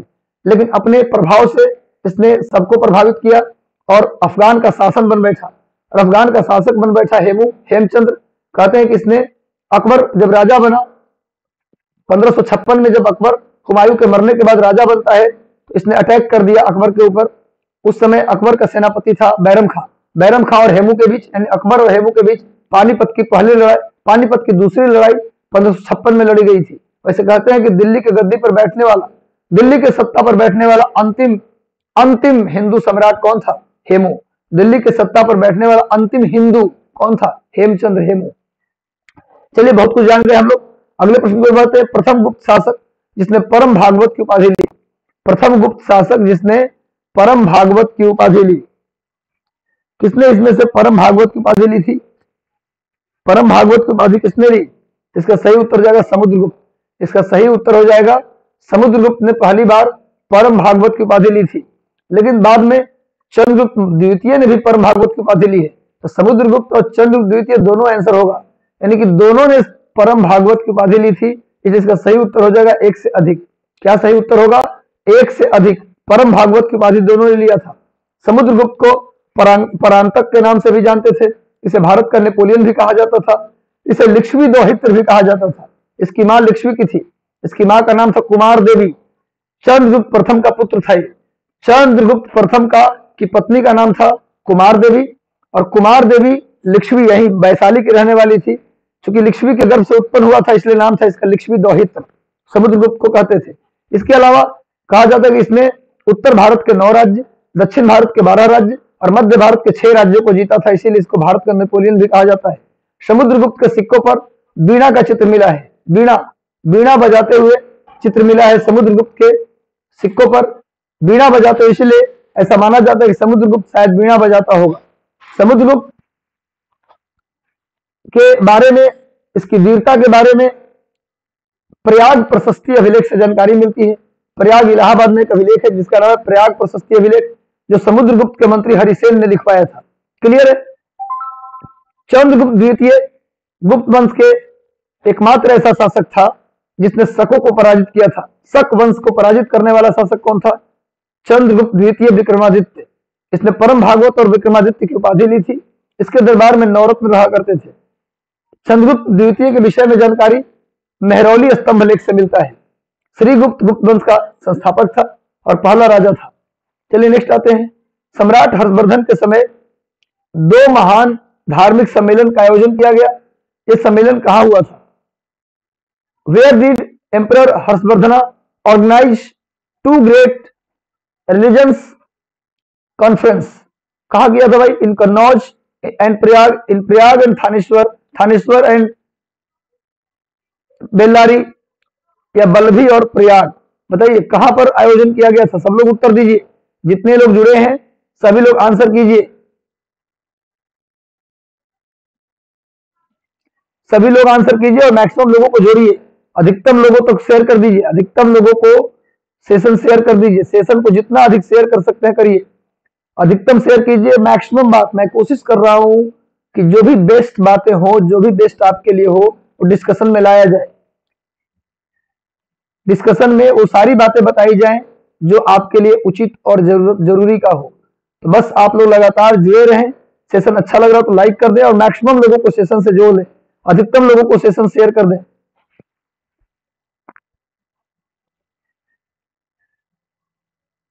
इसका सही उत्तर होगा, बिल्कुल सभी लोगों ने सही उत्तर दिया, कन्नौज और प्रयाग। हर्षवर्धन पुष्यभूति वंश का राजा था। इसने कन्नौज और प्रयाग में 2 धार्मिक सम्मेलन का आयोजन किया था। और सुन लीजिए मेरी बात, हर्षवर्धन को दक्षिण भारत के चालुक्य वंश के राजा नर्मदा नदी हर्षवर्धन और पुलकेशिन द्वितीय के बीच क्या बनाई गई थी? सीमा बनाई गई थी। इस लड़ाई के बारे में जानकारी मिलता है एहोल अभिलेख से। इस लड़ाई के बारे में जानकारी मिलती है 634 ईस्वी में एक अभिलेख खुदवाया गया था जिसका नाम था एहोल अभिलेख। एहोल अभिलेख 634 में खुदवाया गया था। वही अभिलेख बताता है कि चालुक्य वंश के राजा पुलकेशिन द्वितीय ने हर्षवर्धन को हराया था और दोनों के बीच बाउंड्री बनाई गई थी नर्मदा नदी। ये एहोल अभिलेख को लिखा था रवि कीर्ति ने। एहोल अभिलेख किसने लिखा था? रवि कीर्ति ने। इसको भी नोट कर लीजिएगा। वैसे बता दें हर्षवर्धन की राजधानी थी थानेश्वर। हर्षवर्धन की 2 राजधानी, एक कन्नौज और दूसरा थानेश्वर। कन्नौज उत्तर प्रदेश में और थानेश्वर हरियाणा के कुरुक्षेत्र में। थानेश्वर हरियाणा के कुरुक्षेत्र और कन्नौज उत्तर प्रदेश में, ये दोनों क्या थी? हर्षवर्धन की राजधानी। बल्लभी गुजरात में है। यह भी शिक्षा का महत्वपूर्ण केंद्र था। बल्लभी गुजरात में है और यहाँ शिक्षा का महत्वपूर्ण केंद्र था। आप जानते हैं कि बौद्ध धर्म में 4 संगति हुई थी। बौद्ध धर्म में 4 संगति हुई थी, लेकिन जैन धर्म में 2 संगति हुआ था। कौन कौन? एक बल्लभी और दूसरा पाटलिपुत्र। जैन धर्म में 2 सम्मेलन हुआ था। बौद्ध धर्म में 4 संगति और जैन धर्म में 2। कहा पहला बल्लभी और दूसरा पाटलिपुत्र। इसको भी आप याद रखिएगा। नेक्स्ट आते हैं अगले प्रश्न की ओर।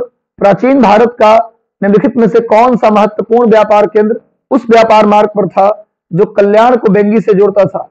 कौन सा ऐसा व्यापार केंद्र था, व्यापार मार्ग था जो कल्याण को बेंगी से जोड़ता था? प्रश्न समझ रहे हैं आप लोग?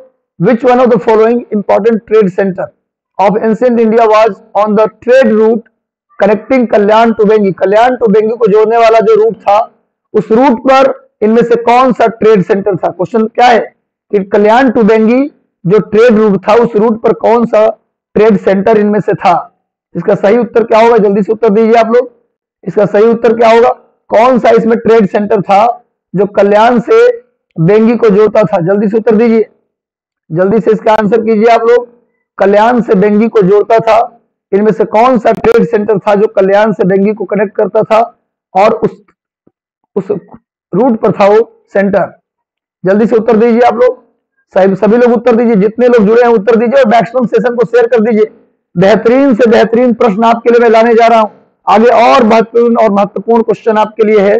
लगातार सेशन से जुड़े रहिए, सीडीपीओ और बीपीएससी तक ये सेशन लगातार चलता रहेगा आपके लिए, लगातार सेशन लाता रहूंगा। और जैसे जैसे आपकी डिमांड्स है कि करंट अफेयर की लाया जाए, साइंस की लाया जाए, उन सब पर भी विचार किया जाएगा, लाया जाएगा। बस आप लगातार सेशन को से जुड़े रहें, सेशन को लाइक कर दें, नए हैं तो सब्सक्राइब कर ले, बेल आइकन दबा दें ताकि आपको नोटिफिकेशन मिलता रहे। तो लगातार सेशन को लाइक कर दें और मैक्सिमम चैनल पे शेयर कर दें। चलिए, इसका सही उत्तर क्या होगा? तगर। तगर इज द राइट आंसर। उस रूट पे कौन था? तगर था। आगे आते हैं, माना दर्रा। माना दर्रा किस राज्य में स्थित है? उत्तर प्रदेश, उत्तराखंड, जम्मू कश्मीर, हिमाचल प्रदेश। माना दर्रा किस राज्य में है? जल्दी से उत्तर दीजिए। माना पास is in which state? Uttar Pradesh, Uttarakhand, Jammu Kashmir, Himachal Pradesh. बताइए किसमें है माना दर्रा, किसमें है?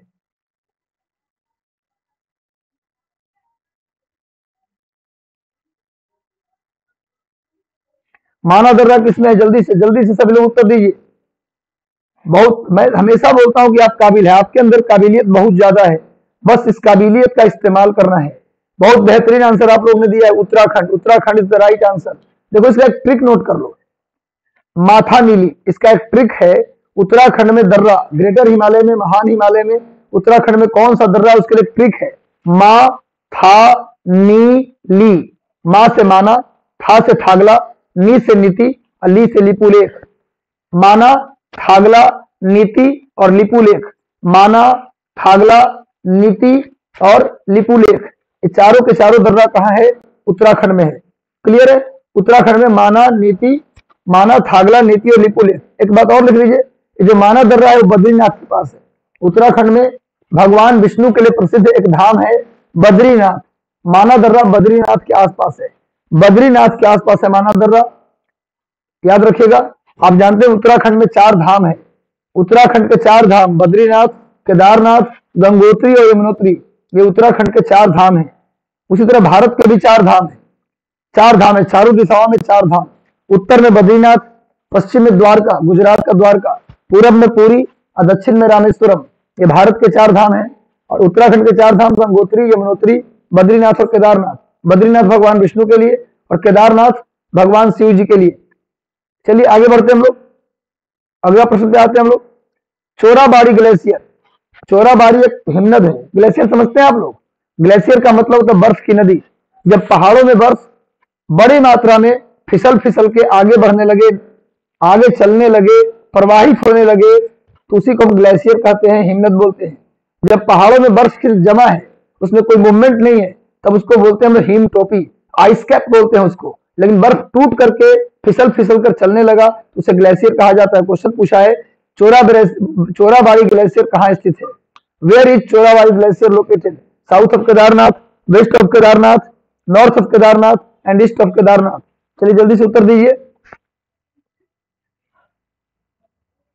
इसका सही उत्तर क्या होगा? जल्दी से उत्तर दीजिए। इसका सही उत्तर होगा सी, केदारनाथ मंदिर के उत्तर में। चोराबाड़ी ग्लेशियर कहाँ है? केदारनाथ मंदिर के उत्तर में। और मैं आपको बता दूं कि भारत की सबसे लंबी ग्लेशियर सियाचिन ग्लेशियर है। भारत की सबसे लंबी ग्लेशियर सियाचिन ग्लेशियर है। सियाचिन ग्लेशियर की लंबाई 76 किलोमीटर है। नोट कर लीजिएगा, भारत की सबसे लंबी ग्लेशियर, सबसे लंबी हिमनद सियाचिन हिमनद है, जिसकी लंबाई 76 किलोमीटर है। और ये कहां पर स्थित है? केटू के बगल में, नियर केटू, यानी कह सकते हैं आप कि सियाचिन ग्लेशियर सिचुएटेड नियर केटू। केटू जानते हैं आप? केटू काराकोरम पर्वत की सबसे ऊंची चोटी है। K two is the highest peak of Karakoram. K two is the highest peak of India.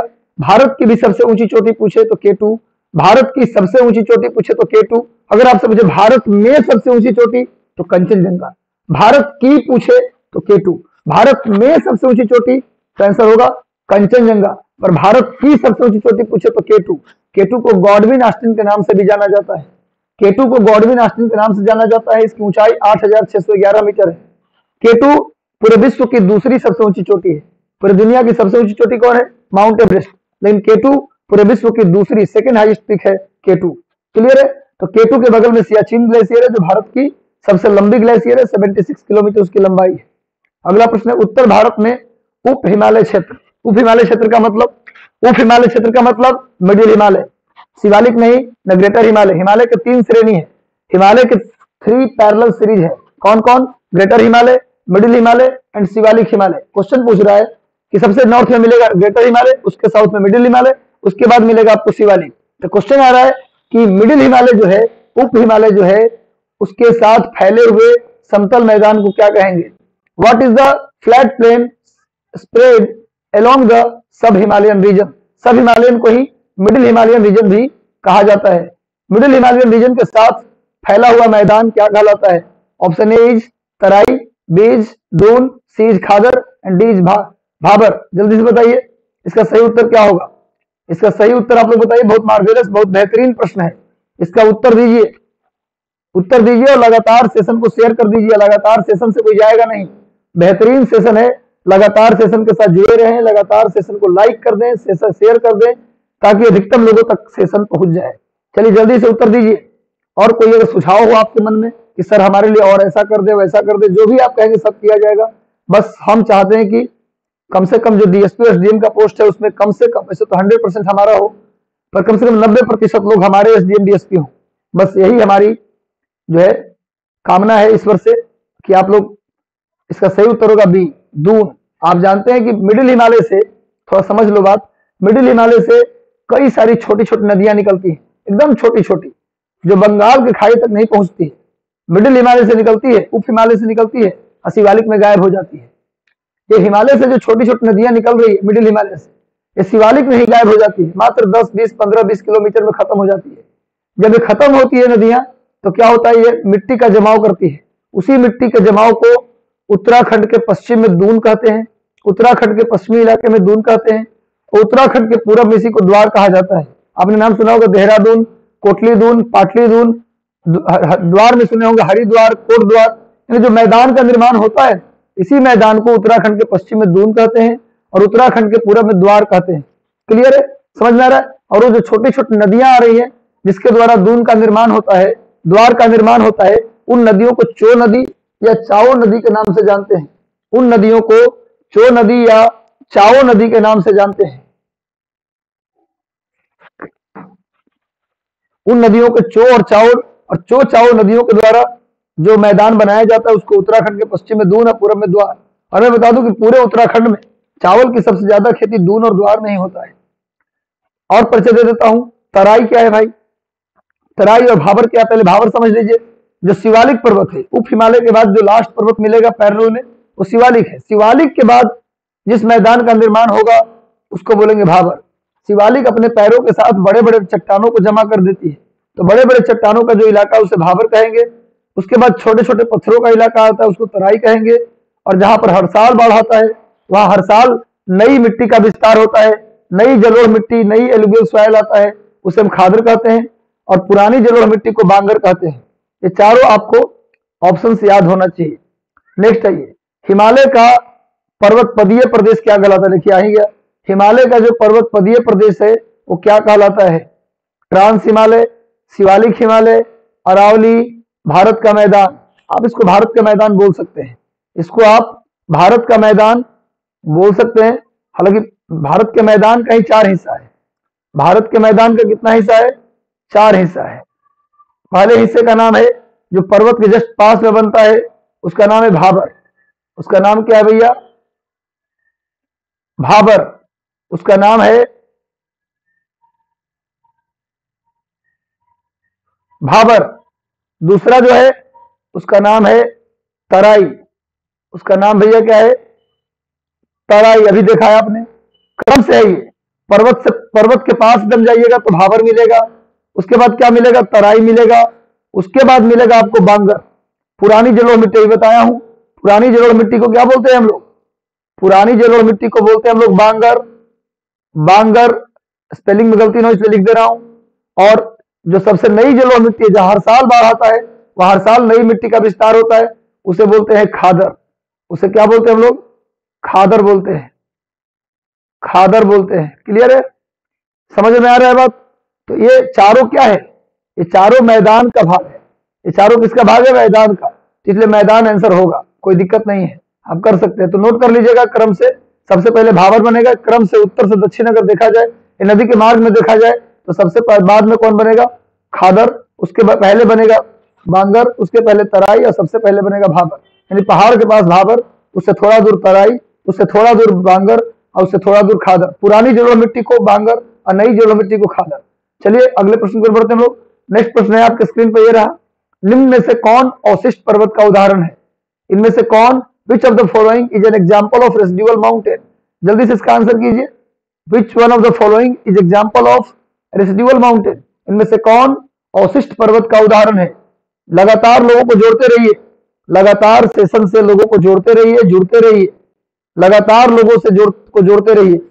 Maximum लोगों को शेयर कर दीजिए। आपके जितने भी फ्रेंड्स हैं जो तैयारी में लगे हैं, उन सभी को शेयर कर दीजिए। क्योंकि ये जो मैं डिस्कस कर रहा हूं, ये डिस्कशन सिर्फ बीपीएससी 67 को लेकर नहीं है, बल्कि इसमें Uttar Pradesh PCS, Rajasthan PCS, Uttarakhand PCS, UPSC, सबको फोकस करके ये सीरीज को लाया गया है। यदि आप इस सीरीज को ध्यान से करते हैं लगातार 2 से 3 महीने, तो आपका जीएस निश्चित ही इंप्रूव होगा, आपके स्कोर निश्चित ही एक्सपोनेंशियल ग्रोथ करेगा। यानी कि आप जरूर अभी 80 पे है तो 120 पहुंचते टाइम नहीं लगेगा, लेकिन लगातार सेशन को देखते रहना होगा, जुड़े रहना होगा, काम करते रहना पड़ेगा। चलिए तो आगे आते हैं हम लोग। इसका सही उत्तर क्या होगा? इसका सही उत्तर होगा अरावली। अरावली पर्वत जो है वो प्राचीनतम मोरदार पर्वत का उदाहरण है। अरावली, अपलेसियन, ये सब किसके एग्जाम्पल हैं? अरावली और अपलेसियन जो है ये प्राचीन मोरदार पर्वत, ओल्ड फोल्ड माउंटेन के एग्जाम्पल हैं। हिमालय जो है वो न्यू फोल्ड माउंटेन, नवीन मोरदार पर्वत। यानी कि अरावली और हिमालय ये दोनों फोल्ड माउंटेन है, ये दोनों फोल्ड माउंटेन है, लेकिन हिमालय न्यू फोल्ड माउंटेन है and Aravalli old fold mountain है। इसीलिए अरावली आज घिस करके नीचे रह गया है। अरावली घिस करके नीचे रह गया, इसीलिए अरावली को अब बोलते हैं रेसिडुअल माउंटेन। क्लियर है? तो अरावली ओल्ड फोल्ड माउंटेन है और रेसिडुअल माउंटेन है, लेकिन हिमालय न्यू फोल्ड माउंटेन है। अभी इसकी हाइट बढ़ रहा है। किलिमंजारो वोल्केनिक पीक है। किलिमंजारो क्या है जी? ज्वालामुखी चोटी है। ये अफ्रीका महादेश की सबसे ऊंची चोटी है। क्वेश्चन आ जाए किलिमंजारो अफ्रीका महादेश की सबसे हाईएस्ट पीक कौन सी है? तो आपका आंसर होगा किलिमंजारो। इटना, इटना ये इटली में एक द्वीप है। इटली में एक द्वीप है भूमध्य सागर में, सिसिली। इटली में एक आइलैंड है, इटली में नहीं, एग्जैक्टली इटली में नहीं, इटली के कब्जे में एक द्वीप है जिसका नाम है सिसिली। इटना कहाँ है? तो सिसिली में है। अगर सिसिली ऑप्शन में ना रहे तो आप इटली लगा सकते हैं, कोई दिक्कत नहीं है। चलिए आगे बढ़ते हैं। लक्षद्वीप में कितने द्वीप हैं? How many islands are there in Lakshadweep? कितने द्वीप हैं लक्षद्वीप में? कितने द्वीप हैं भाई? Option A 17, option B 27, option C 36, option D 47। इनमें से कितने द्वीप हैं जो लक्षद्वीप में है? जल्दी से उत्तर दीजिए आप लोग। ये बड़ा आसान सा प्रश्न है, इसका उत्तर सबको देना चाहिए, ऐसा मैं सोच रहा हूं। सेशन को लगातार शेयर कीजिए। आप लोग शेयर नहीं कर रहे हैं सेशन को। हर एक ग्रुप में, जितने भी आपके ग्रुप्स हैं, टेलीग्राम, व्हाट्सएप, सब में शेयर कर दीजिए। लगातार सेशन को आगे बढ़ाइए, सेशन को जितना अधिक से हो सके शेयर कीजिए। इसका सही उत्तर होगा 36 सॉरी, इसका सही उत्तर हो जाएगा 36 इसने भी कहा है, वो सही उत्तर है। लक्षद्वीप में कितने द्वीप हैं? 36। लक्षद्वीप की राजधानी है कावारती। लक्षद्वीप एक केंद्र शासित प्रदेश है जिसकी राजधानी है कावारती। इसमें कुल 36 आइलैंड है। मैं बता दूं कि 8 डिग्री चैनल और 9 डिग्री चैनल, 9 डिग्री चैनल जो है, 9 डिग्री चैनल किसको अलग करता है? 9 डिग्री चैनल अलग करता है लक्षद्वीप को मिनी कोय से। लक्षद्वीप को मिनी कोय द्वीप से कौन अलग करता है? 9 डिग्री चैनल। और 8 डिग्री चैनल मिनी कोय को मालदीव से अलग करता है। क्लियर है? चलिए आगे बढ़ते हैं हम लोग। नेक्स्ट ऐसा बता देता हूं कि लक्षद्वीप जो है वो मूंगा से बना हुआ द्वीप है। भारत में कोरल से, मूंगा से बना हुआ आइलैंड कौन सा है? परवाल द्वीप। भारत में परवाल द्वीप का उदाहरण है। लक्षद्वीप किसका उदाहरण है? परवाल द्वीप या मूंगा द्वीप का एग्जाम्पल है, यानी कोरल आइलैंड का एग्जाम्पल है लक्षद्वीप। इसको भी नोट कर लीजिएगा। लातूर, प्रश्न पूछ रहा है कि लातूर जहां एक बड़ा भूकंप आया था वह किस राज्य में है? लातूर जहां एक बड़ा भूकंप आया था वह किस राज्य में स्थित है, ये प्रश्न पूछ रहा है, जल्दी से बताइए। आंध्र प्रदेश, महाराष्ट्र, आंध्र प्रदेश, महाराष्ट्र, गुजरात और Madhya Pradesh. In which state Latur where situated major earthquake occurs, बताइए कहा लातूर है। लातूर में एक बड़ा भूकंप आया था। लातूर में एक बहुत बड़ा भूकंप आया था। ऐसा कहा जाता था पहले, भूकंप आने से पहले ऐसा माना जाता था कि लातूर बहुत सुरक्षित जगह है, यहाँ कभी भूकंप नहीं आ सकता। सबसे कठोर जमीन, सबसे कड़ा, सबसे कठोर, सबसे मजबूत भाग लातूर है। लेकिन 30 सितंबर 1993 को 30 सितंबर 1993 को एक बहुत बड़ा भूकंप आया। 1990 सबसे सुरक्षित जगह माना जाता था लातूर को, और एक भयानक भूकंप आया। इसका सही उत्तर होगा महाराष्ट्र। लातूर कहाँ है? महाराष्ट्र में। 30 सितंबर 1993, नोट कर लीजिएगा। 1993 में एक भयानक भूकंप आया जो भारतीय इतिहास का सबसे प्रलयंकारी भूकंप था उस समय का। सबसे सुरक्षित जगह और सबसे अधिक लोग मरे वहां। 6.2 की तीव्रता से भूकंप आया था। 6.2 की तीव्रता से, वो भी सुबह 4 बजे जब लोग सोए हुए थे, उस समय 6.2 के तीव्रता से भूकंप आया था लातूर में। तो पूछ रहा लातूर किस जगह पे है, किस राज्य में है? तो क्या आंसर देंगे आप? लातूर है महाराष्ट्र में। सबसे कठोर जगह, सबसे कमजोर साबित हुआ। चलिए लगातार सेशन को शेयर करते रहिए, आप लोग सेशन शेयर नहीं कर रहे हैं। नेक्स्ट आते अगले प्रश्न पर बढ़ते हैं। असम कुल मिलाकर कितने राज्यों एवं केंद्र शासित प्रदेशों से घिरा हुआ है? असम कुल मिलाकर कितने स्टेट और कितने यूनियन टेरिटरी से घिरा हुआ है? 6, 7, 8 and 9। Assam has surrounded by how many state and union territories in total? Total कितने स्टेट एंड टेरिटरी से घिरा हुआ है भाई? 6, 7, 8, 9। जल्दी से आप लोग इसका आंसर कीजिए, जल्दी से इसका आंसर कीजिए आप लोग। कितने यूटी और कितने स्टेट से घिरा हुआ है? लगातार जुड़ते रहिए, बहुत बेहतरीन बेहतरीन सवाल आपके सामने आते जा रहा है। इसका सही उत्तर होगा 7। 7 राज्य और केंद्र शासित प्रदेशों को मिलाकर कुल 7 स्टेट से घिरा हुआ है असम। असम कुल 7 राज्यों से घिरा हुआ है, नोट कर लीजिएगा। आगे बढ़ते हैं। सूची 1 को सूची 2 से मिलाना है। सूची 1 को सूची 2 से मिलाना है, करिए मिलान। सूची 1 को सूची 2 से मिलाना है। मिलाइए। भील कहाँ रहता है, संथाल कहाँ रहता है, राजी कहाँ रहता है और लेप्चा कहाँ रहता है? ये तो आप जानते हैं। लेप्चा को आप मिला सकते हैं किससे? सिक्किम से। लेप्चा को किससे मिला दीजिए? सिक्किम से।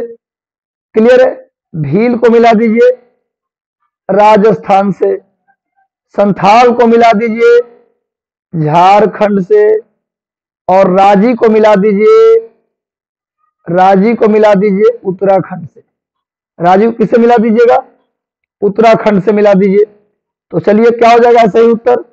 सही उत्तर बताइए। डी का हो गया 1, डी का 1 और बी का हो गया, डी का 1 हो गया, सी का 2। तो डी का 1 यहां है, सी का 2 यहां है। इसका सही उत्तर क्या हो जाएगा? बी।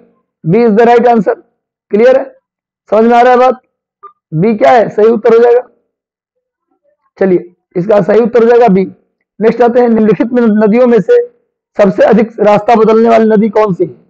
निम्नलिखित नदियों में से सबसे अधिक रास्ता को चेंज करने वाली नदी कौन सी है? रास्ता बदलने वाली नदी कौन सी है? ये तो आप लोग जानते होंगे। ये नदी हिंट कर देता हूं, बिहार की नदी है।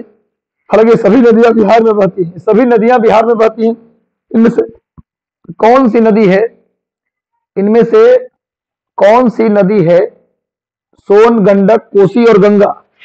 बताइए कौन सी रिवर है जो सबसे अधिक रास्ता बदलते हुए? Of the following river is most diverting river? इसका सही उत्तर हो जाएगा कोसी। सब लोग जानते हैं कोसी में, इसीलिए कोसी नदी को बिहार का शोक कहते हैं। कोसी नदी में कोई तटबंधी नहीं, कोसी नदी में कोई इम्बैकमेंट नहीं है, कोई तट ही नहीं है कोसी नदी में। कोसी नदी में कोई तट ही नहीं है, याद रखिए आप लोग। इसीलिए कोसी नदी रास्ता बदलती है और इसे बिहार का शोक या बिहार का दुख के नाम से जानते हैं। ये नेपाल से निकलती है और भारत में आकर कटिहार के पास गंगा में मिल जाती है। कोसी नदी कटिहार के पास गंगा नदी में आकर मिल जाती है। क्लियर है? आगे आते हैं हम लोग। निम्नलिखित में से कौन सा एक लैगून नहीं है? इनमें से कौन एक लैगून का एग्जाम्पल नहीं है? देखो भाई, लैगून किसे बोलते हैं? लैगून का एग्जाम्पल जानने से पहले जान जाओ लैगून बोलते किसे हैं। देखो भाई, लैगून किसे बोलते हैं? देखो लैगून, मान लो कि समुद्र का किनारा है, मान लो ये समुद्र का ये किनारा है, बीच है, जहां आम इंसान बैठ के सन बाथ और ओशन बाथ लेते रहता है। ये समुद्र का पानी है, ये समुद्र का वाटर है, ये समुद्र का पानी है, सब ये समुद्र का पानी है। मान लो ये समुद्र का पानी है। अब देखो, एक्चुअली होता क्या है कि लगातार या तो समुद्र की लहरें मिट्टी और बालू को यहां जमा कर दे, मिट्टी और बालू को यहां पर ऐसे ऐसे जमा कर दे, तो बहुत दिनों बाद क्या होगा, यहाँ एक दीवार बन जाएगा। या तो फिर परवाल या मूंगा, एक जीव होता है जो समुद्र में मिलता है, वो यहां जमा हो जाए, तो मूंगा जमा हो जाए, या यहाँ पर कोई पत्थर बालू मिट्टी का दीवार बन जाए, या तो पत्थर बालू मिट्टी का दीवार बने, या फिर यहाँ मूंगा का जमा होने से दीवार बन जाए। किसी भी तरह से अगर समुद्र के पानी में दीवार बन जाए तो दीवार बनेगा, तो क्या होगा, इस समुद्र का तट है, इस समुद्र का तट है, आई दीवार बन गया, तो क्या बन गया, ये था तो समंदर, लेकिन अभी घिर गया पानी इसका, तो ये देखने में लग रहा है झील जैसा। ये घिर गया पानी इसका, देखने में कैसा लग रहा है, देखने में कैसा लग रहा है स्टूडेंट, झील जैसा लग रहा है देखने में झील जैसा नजर आ रहा है। कैसा लग रहा है भाई, झील जैसा नजर आ रहा है देखने में। तो ऐसे बने झील को ही क्या बोलते हैं, लैगून। इस तरह से बने झील को ही क्या बोला जाता है, लैगून कहा जाता है, लैगून कहा जाता है। लेकिन ऐसा भी तो हो सकता है कि समुद्र की लहरें समुद्र को इस तरह से टकरा टकरा के काट दे, समुद्र की लहरें लगातार टकरा टकरा के समुद्र को ऐसे काट दें तो भी देखने में कैसा लगने लगे, बाद में झील जैसा लगने लगे। वो भी बाद में कटा हुआ जगह कैसा लगने लगे, झील जैसा। तो लगने लगता है कभी कभी ऐसा झील जैसा। तो समुद्र की लहरें ज्यादा टकराती है तो झील जैसा स्थिति बन जाएगा। झील जैसा जो स्थिति बनेगा, जो झील जैसी स्थिति बनेगी, क्लियर है, जो झील जैसी स्थिति बनेगा भाई, क्लियर है, ये झील जो बनेगा आपका, झील जैसी स्थिति जो बनेगा आपका, ये ऐसे बने झील को बोला जाता है कयाल। इस तरह से बने झील को क्या बोलते हैं हम लोग, क्या बोलते हैं हम लोग, कयाल बोलते हैं।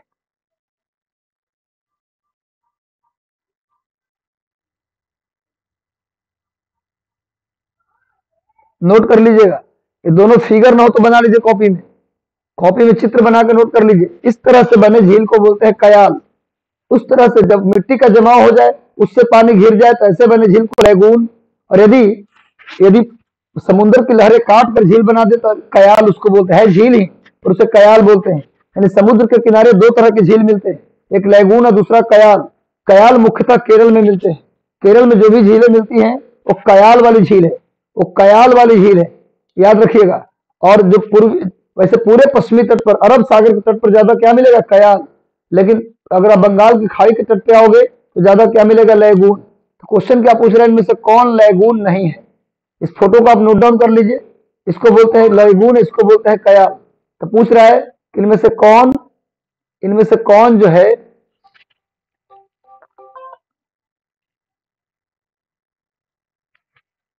इनमें से कौन एग्जाम्पल है नहीं है लैगून के।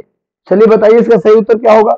मैंने अभी क्या कहा कि केरल में अधिकांश झीलें या सभी झीलें जो है केरल में, वो क्या है भैया, केरल की जो सभी झीलें हैं वो झील क्या है, वो झील कयाल के एग्जाम्पल हैं। तो ये भी कयाल का एग्जाम्पल हो गया, ये भी कयाल, ये भी कयाल, नहीं ये कयाल नहीं, और ये भी कयाल। यानी कि चिल्का और पुलिकट ये दोनों लैगून के एग्जाम्पल हैं। चिल्का और पुलिकट किसके एग्जाम्पल हैं, लैगून के एग्जाम्पल हैं। लेकिन अष्टमुदी और पेरियार ये दोनों कयाल के एग्जाम्पल हैं। पेरियार झील ये कहाँ है भाई, तो ये है केरला में। अष्टमुदी झील भी केरल में, पुनामदा झील भी केरल में, बेम्बनाथ झील भी केरल में। ये सब किसके एग्जाम्पल है, कयाल के। चिल्का उड़ीसा में, पुलिकट आंध्र प्रदेश और तमिलनाडु के सीमा पर। आगे आते हैं, मिट्टी या पर्दन तो रोका जा सकता है। मिट्टी या पर्दन को किस तरीके से रोका जा सकता है, अति चराई से, वनस्पति के उन्मूलन से, वनों को लगाने से, पक्षियों की संख्या में वृद्धि से। जल्दी से उत्तर दीजिए। मैं कोशिश कर रहा हूं कि आप लोगों को बेहतर जानकारी दिया जाए। अभी लैगून और कयाल आपको समझाया, बस आप आराम से लगातार जुड़े रहिए डिस्कशन के साथ।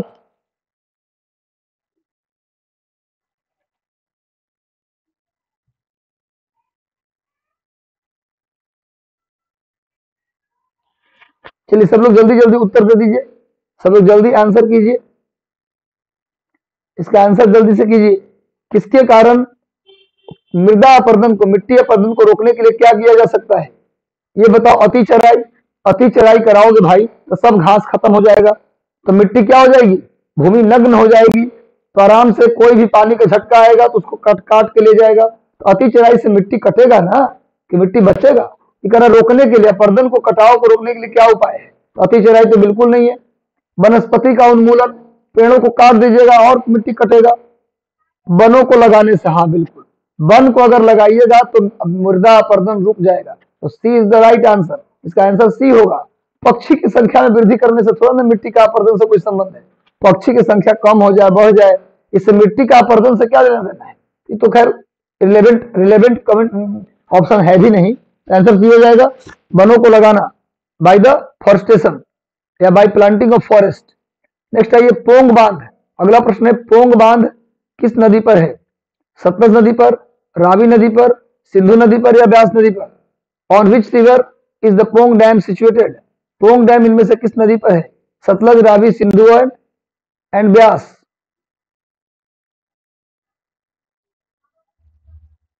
चलिए जल्दी से उत्तर दीजिए इसका सही आंसर क्या होगा? पोंग बांध किस नदी पर है?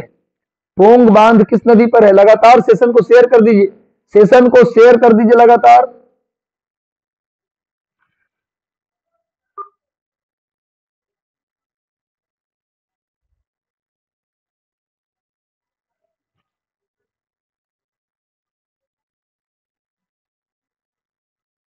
सभी लोग आंसर दीजिए, सभी लोग का आंसर मैं देख रहा हूं, सभी लोग आंसर कीजिए। एक बात तो तय है कि आप लोगों में एक काबिलियत है, एक जुनून है। आप बस रेगुलर 8 घंटे की पढ़ाई या 10 घंटे की पढ़ाई को फोकस कीजिए। 3 महीने के बाद आपकी जिंदगी बदलता हुआ नजर आएगा। पीटी में एक बार, पीटी के रिजल्ट में आप एक बार रोल नंबर दिख जाए तो आपकी जीवन बदल जाता है, आपके सोचने का, काम करने का नजरिया बदल जाता है। तो ये 3 महीने अपने आप को सुपुर्द कर दीजिए, सब कुछ संभव है। कुछ लोगों ने कहा सर मेरा स्कोर 50 आ रहा है, क्या संभव है पास करना? बिल्कुल, 3 महीने एनफ समय होता है।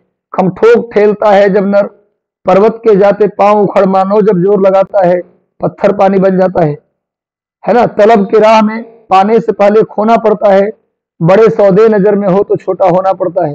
भाई लगातार जुड़े रहिए, कुछ न कुछ खोना पड़ेगा, कुछ पाना है तो चलिए इसका सही उत्तर हो जाएगा ब्यास नदी। पोंग बांध किस नदी पर है?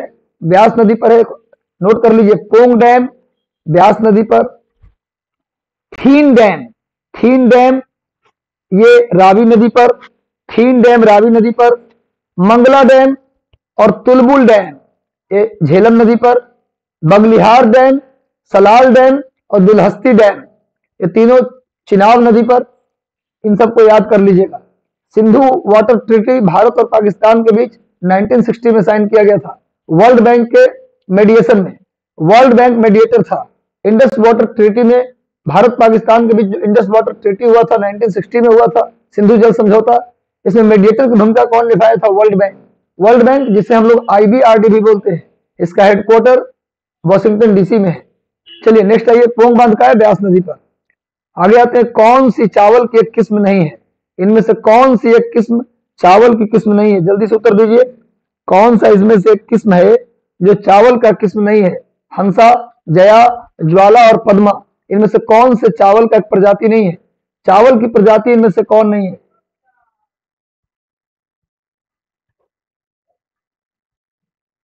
इसमें से चावल की प्रजाति कौन नहीं है? बताइए जल्दी से। इसका सही उत्तर हो जाएगा ज्वाला। ज्वाला चावल की प्रजाति नहीं है, ज्वाला चावल की प्रजाति नहीं आता। हंसा, जया और पद्मा ये चावल की प्रजाति है। ऐसा आप जानते हैं कि भारत में सबसे अधिक चावल की खेती पंजाब में होता है, बंगाल में होता है। भारत में सबसे अधिक चावल की खेती कहाँ की जाती है? बंगाल में। चावल के उत्पादन में बंगाल का पहला स्थान है। चावल के उत्पादन में बंगाल का पहला स्थान है। क्यों पहला स्थान है? क्योंकि बंगाल में 3 मौसम में चावल उगाया जाता है। बंगाल के 3 मौसम में चावल उगाया जाता है। गर्मी के चावल को बोरो चावल कहा जाता है, जाड़े के चावल को ओस चावल कहा जाता है और बसंत ऋतु के चावल को अमन चावल कहा जाता है। यानी गर्मी, जाड़ा और बसंत ऋतु तीनों में बंगाल में चावल उगाया जाता है। बंगाल के लोग पूरे साल चावल खाते हैं।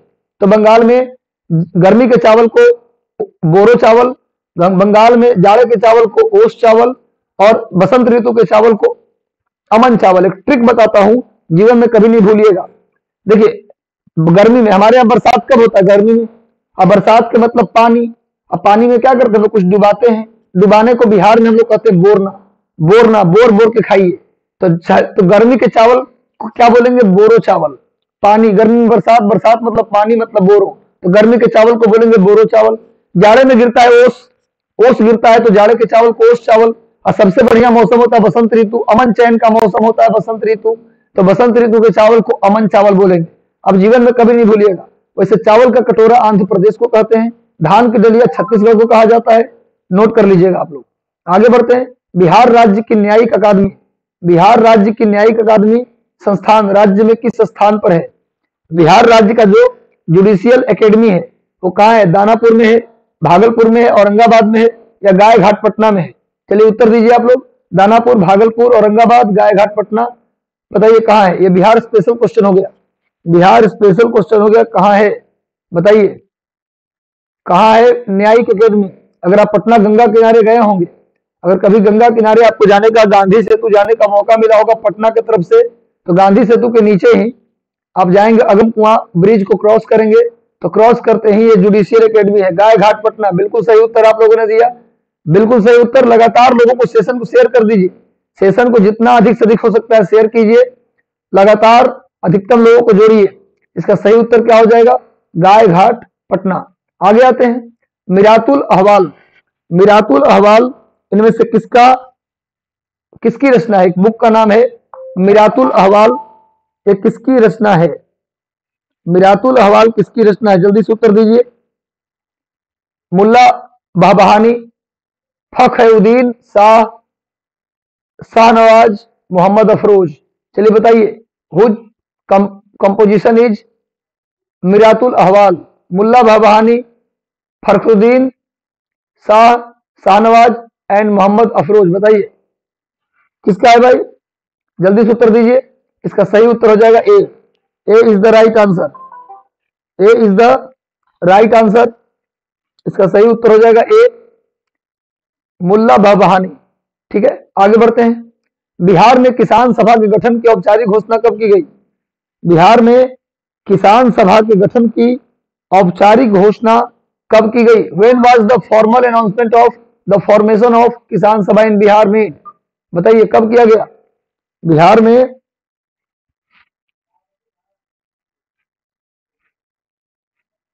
बताइए कब किया गया घोषणा? अभी क्या बोल रहा है? किसान सभा की स्थापना नहीं पूछ रहा है आपसे, किसान सभा की स्थापना होगा, इसकी घोषणा किया गया, स्थापना आपसे नहीं पूछ रहा है। इसका सही उत्तर क्या होगा? 4 मार्च 1928। बिहार में किसान सभा की स्थापना की घोषणा 4 मार्च 1928 को की गई थी, पर इसकी स्थापना 1929 में किया गया था। बिहार प्रांतीय किसान सभा का गठन कब किया गया? नोट कर लो। स्वामी सहजानंद सरस्वती के द्वारा, स्वामी सहजानंद सरस्वती के द्वारा 1929 में किसान सभा की स्थापना की गई। बिहार में किसान सभा, प्रांतीय किसान सभा की स्थापना की गई। बाद में स्वामी सहजानंद सरस्वती के नेतृत्व में ही अखिल भारतीय किसान सभा की स्थापना 1936 में किया गया।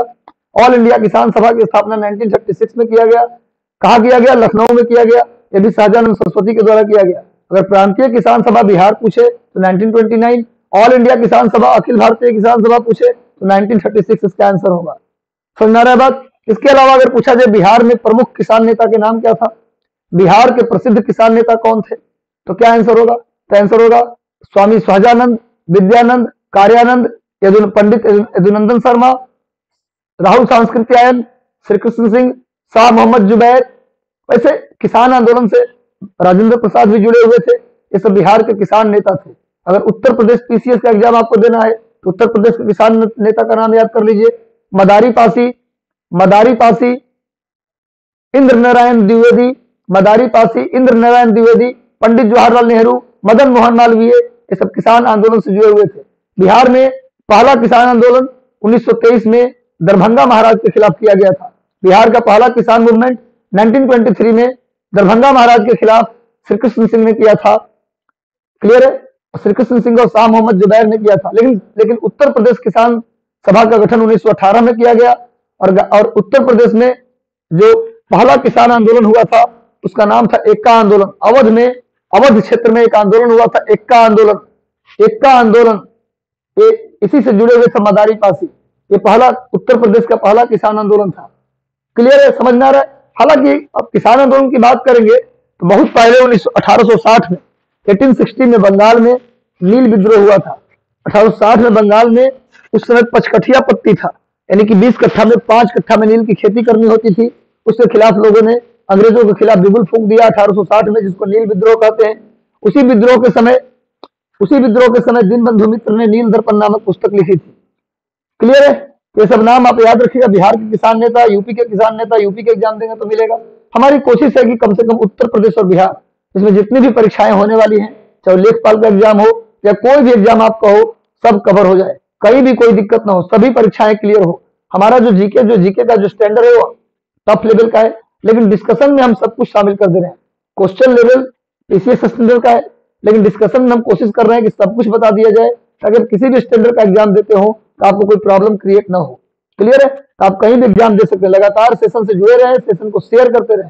अगले प्रश्न पर बढ़ते हैं। मौर्य काल में स्वतंत्र रूप से जीवन यापन करने वाली जो महिलाएं होती थी, महिला ने कही विधवा, विडो। मौर्य काल में स्वतंत्र रूप से जीवन यापन करने वाली विधवा को क्या कहा जाता था? दक्षवासिनी, सुवासिनी, छंदवासिनी, उपावासिनी। What was the widow who lived independently during the Maurya period called? क्या कहलाता था भाई? मौर्य काल में स्वतंत्र रूप से जीवन व्यतीत करने वाली विधवा क्या कहलाती थी? इसका आंसर होगा छंदवासिनी। छंदवासिनी, छंदवासिनी, याद रखिएगा। नेक्स्ट आते हैं। मौर्य काल में देसी वस्तुओं पर कितना बिक्री कर लगता था? मौर्य काल में जो देसी वस्तुएं होती थी उस पर बिक्री कर का मतलब सेल टैक्स कितना लगता था, ये पूछ रहा है। What percentage of the sale tax was levied on indigenous good during the modern period? Modern period में इंडिजिनस गुड यानी आंतरिक या देसी वस्तुओं पर लगने वाला बिक्री कर क्या था? जल्दी से उत्तर दीजिए आप लोग। इसका सही उत्तर क्या होगा? 2%, 4%, 8% और 2%, 4%, 8% एंड 5%। सब लोग उत्तर दीजिए, जल्दी जल्दी जल्दी उत्तर दीजिए। इसका सही उत्तर क्या होगा?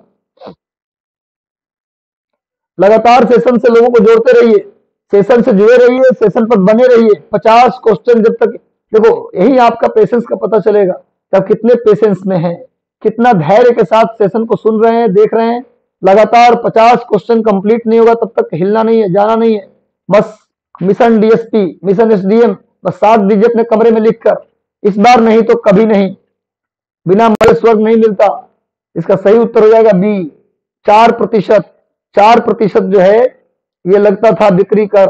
अगला प्रश्न, प्रभावती देवी किस क्षेत्र से स्वतंत्रता आंदोलन का नेतृत्व की थी? मैंने पहले भी बता चुका है, मैं पहले भी इस चीज को बताया था, पटना से। Prabhavati Devi was freedom fighter from which field? कहां से है भैया?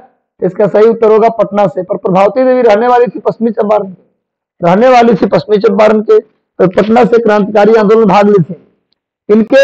इनके पिताजी का नाम था बरिश्वर प्रसाद, जो गांधी जी के साथ चंपारण सत्याग्रह में थे। और प्रभावती देवी के पति का नाम था, इनके हस्बैंड का नाम था जयप्रकाश नारायण, जिन्होंने हजारीबाग जेल से फरार होकर नेपाल के तराई में राजविलास के जंगल में आजाद दस्ता की स्थापना किए थे। आजाद दस्ता बनाया था इन्होंने। क्लियर है, आजाद दस्ता इन्होंने बनाया था। प्रभावती देवी जो है वो जयप्रकाश नारायण की पत्नी है, और जयप्रकाश नारायण इंदिरा गांधी के काल में संपूर्ण क्रांति का नारा भी दिए थे। संपूर्ण क्रांति का नारा भी किसने दिया? जयप्रकाश नारायण। अगला प्रश्न है, इल्तुतमिश ने बिहार में अपना प्रथम सूबेदार किसे नियुक्त किया? देवा, सोलंकी, मल्लिक। बिहार में अपना पहला सूबेदार इल्तुतमिश ने किसे नियुक्त किया? Whom did Iltutmish appoint as the first subedar in Bihar? Actually Iltutmish के काल को बोला जाता है कि इस काल में इक्तादारी व्यवस्था लागू की गई थी। इक्तादारी यानी कर्मचारियों को वेतन की जगह पर जमीन दी जाती थी कि आप जमीन रखिए, उत्पादन करिए, खाइए और फ्री में काम कीजिए। इल्तुतमिश के समय नगद वेतन के स्थान पर जमीन दी जाने लगी। और क्या किया गया भैया? इस प्रथा को इक्तादारी व्यवस्था कहते हैं। इसने चांदी और तांबे के सिक्के चलाए। चांदी के सिक्के को टका और तांबे के सिक्के को जीतल कहा गया। इसके अलावा इसने कुछ महत्वपूर्ण सरदारों का दल बनाया, जिसको हम लोग चालीसा दल या तुर्काने चहलगानी के नाम से जानते हैं। क्लियर है? ये सब इल्तुतमिश के समय ही भारत के सीमा तक आया था चंगेज खां। चंगेज खां मंगोलिया के राजा, चंगेज खां भारत के बाउंड्री तक ईरान के राजा जलालुद्दीन का पीछा करते हुए आया था। पूछा जाए चंगेज खां भारत की सीमा तक आया था 1319 सॉरी 1219 और 1220 में। 1219 और 1220 में चंगेज खां आया था भारत की सीमा तक इल्तुतमिश के काल में। तो इल्तुतमिश के काल में इतनी बातों को याद रखिएगा, काम हो जाएगा। इसका सही उत्तर होगा Malik. Malik is the right answer. Bihar का सूबेदार मलिक को बनाया था। चलिए साइंस का प्रश्न आ गया। इंसुलिन क्या होता है? इंसुलिन क्या होता है? कार्बोहाइड्रेट, प्रोटीन, वसा या स्टेरॉइड? आप जानते हैं कि इंसुलिन जो होता है, इसकी कमी से मधुमेह यानी डायबिटीज की बीमारी होती है। इंसुलिन की कमी से डायबिटीज की बीमारी होती है। इसकी उत्पत्ति, इसका जो प्रोडक्शन होता है वो होता है पैंक्रियाज से। एक ग्लैंड है, इंडोक्राइन ग्लैंड है, अंतःस्रावी ग्रंथि है जिसका नाम है आग्नेयाशय ग्रंथि। आग्नेयाशय ग्रंथि को अंग्रेजी में बोलते हैं पैंक्रियाज, और पैंक्रियाज से निकलता है इंसुलिन। पैंक्रियाज के लैंगरहैंस आइलैंड, पैंक्रियाज के बीटा सेल में एक द्वीप है लैंगरहैंस आइलैंड, उसी से इंसुलिन निकलता है और इसकी कमी से होता है डायबिटीज बीमारी। तो क्या होता है? मूलतः प्रोटीन होता है। इंसुलिन क्या है? मूलतः प्रोटीन होता है। इंसुलिन मूलतः प्रोटीन होता है। सब लोग लगातार सेशन को से जुड़ते रहिए, लोगों को जोड़ते भी रहिए। सेशन को अधिकतम शेयर कीजिए। मेरी कोशिश है कि बीपीएससी और 67 और सीडीपीओ के लिए पूरा बिहार जुड़े, पूरा बिहार के स्टूडेंट जिन्होंने फॉर्म डाला है सब इससे जुड़े। ये हो सकता है, तब हो सकता है जब आप मैक्सिमम लोगों को शेयर करें। चलिए आगे बढ़ते हैं हम लोग। अगला प्रश्न है, नेक्स्ट प्रश्न है भाई, निम्नलिखित में से कौन सा हार्मोन स्तन ग्रंथियों में से दुग्ध स्त्राव होने में भूमिका निभाता है? स्तन ग्रंथियों से दूध के स्त्राव में मदद करता है। एड्रेनलिन, थायरोक्सिन, प्रोजेस्टेरोन और हेमोग्लोबिन। बताइए इनमें से कौन सा हार्मोन दूध के स्त्राव में मदद करता है? बताइए। इसके लिए हार्मोन होता है एलटीएच। दुग्ध उत्पादन के लिए जो हार्मोन होता है उसका नाम है एलटीएच हार्मोन। एलटीएच हार्मोन के कारण महिलाओं के स्तन में दूध की उत्पत्ति किससे होता है भैया? तो एलटीएच हार्मोन से। एलटीएच हार्मोन निकलता है पिट्यूटरी ग्लैंड से। पिट्यूटरी ग्लैंड को मास्टर ग्लैंड भी कहा जाता है। पिट्यूटरी ग्लैंड को मास्टर ग्लैंड भी कहा जाता है और उस ग्लैंड से हार्मोन निकलता है एलटीएच, जो महिलाओं में दुग्ध स्त्राव के लिए जिम्मेवार होता है।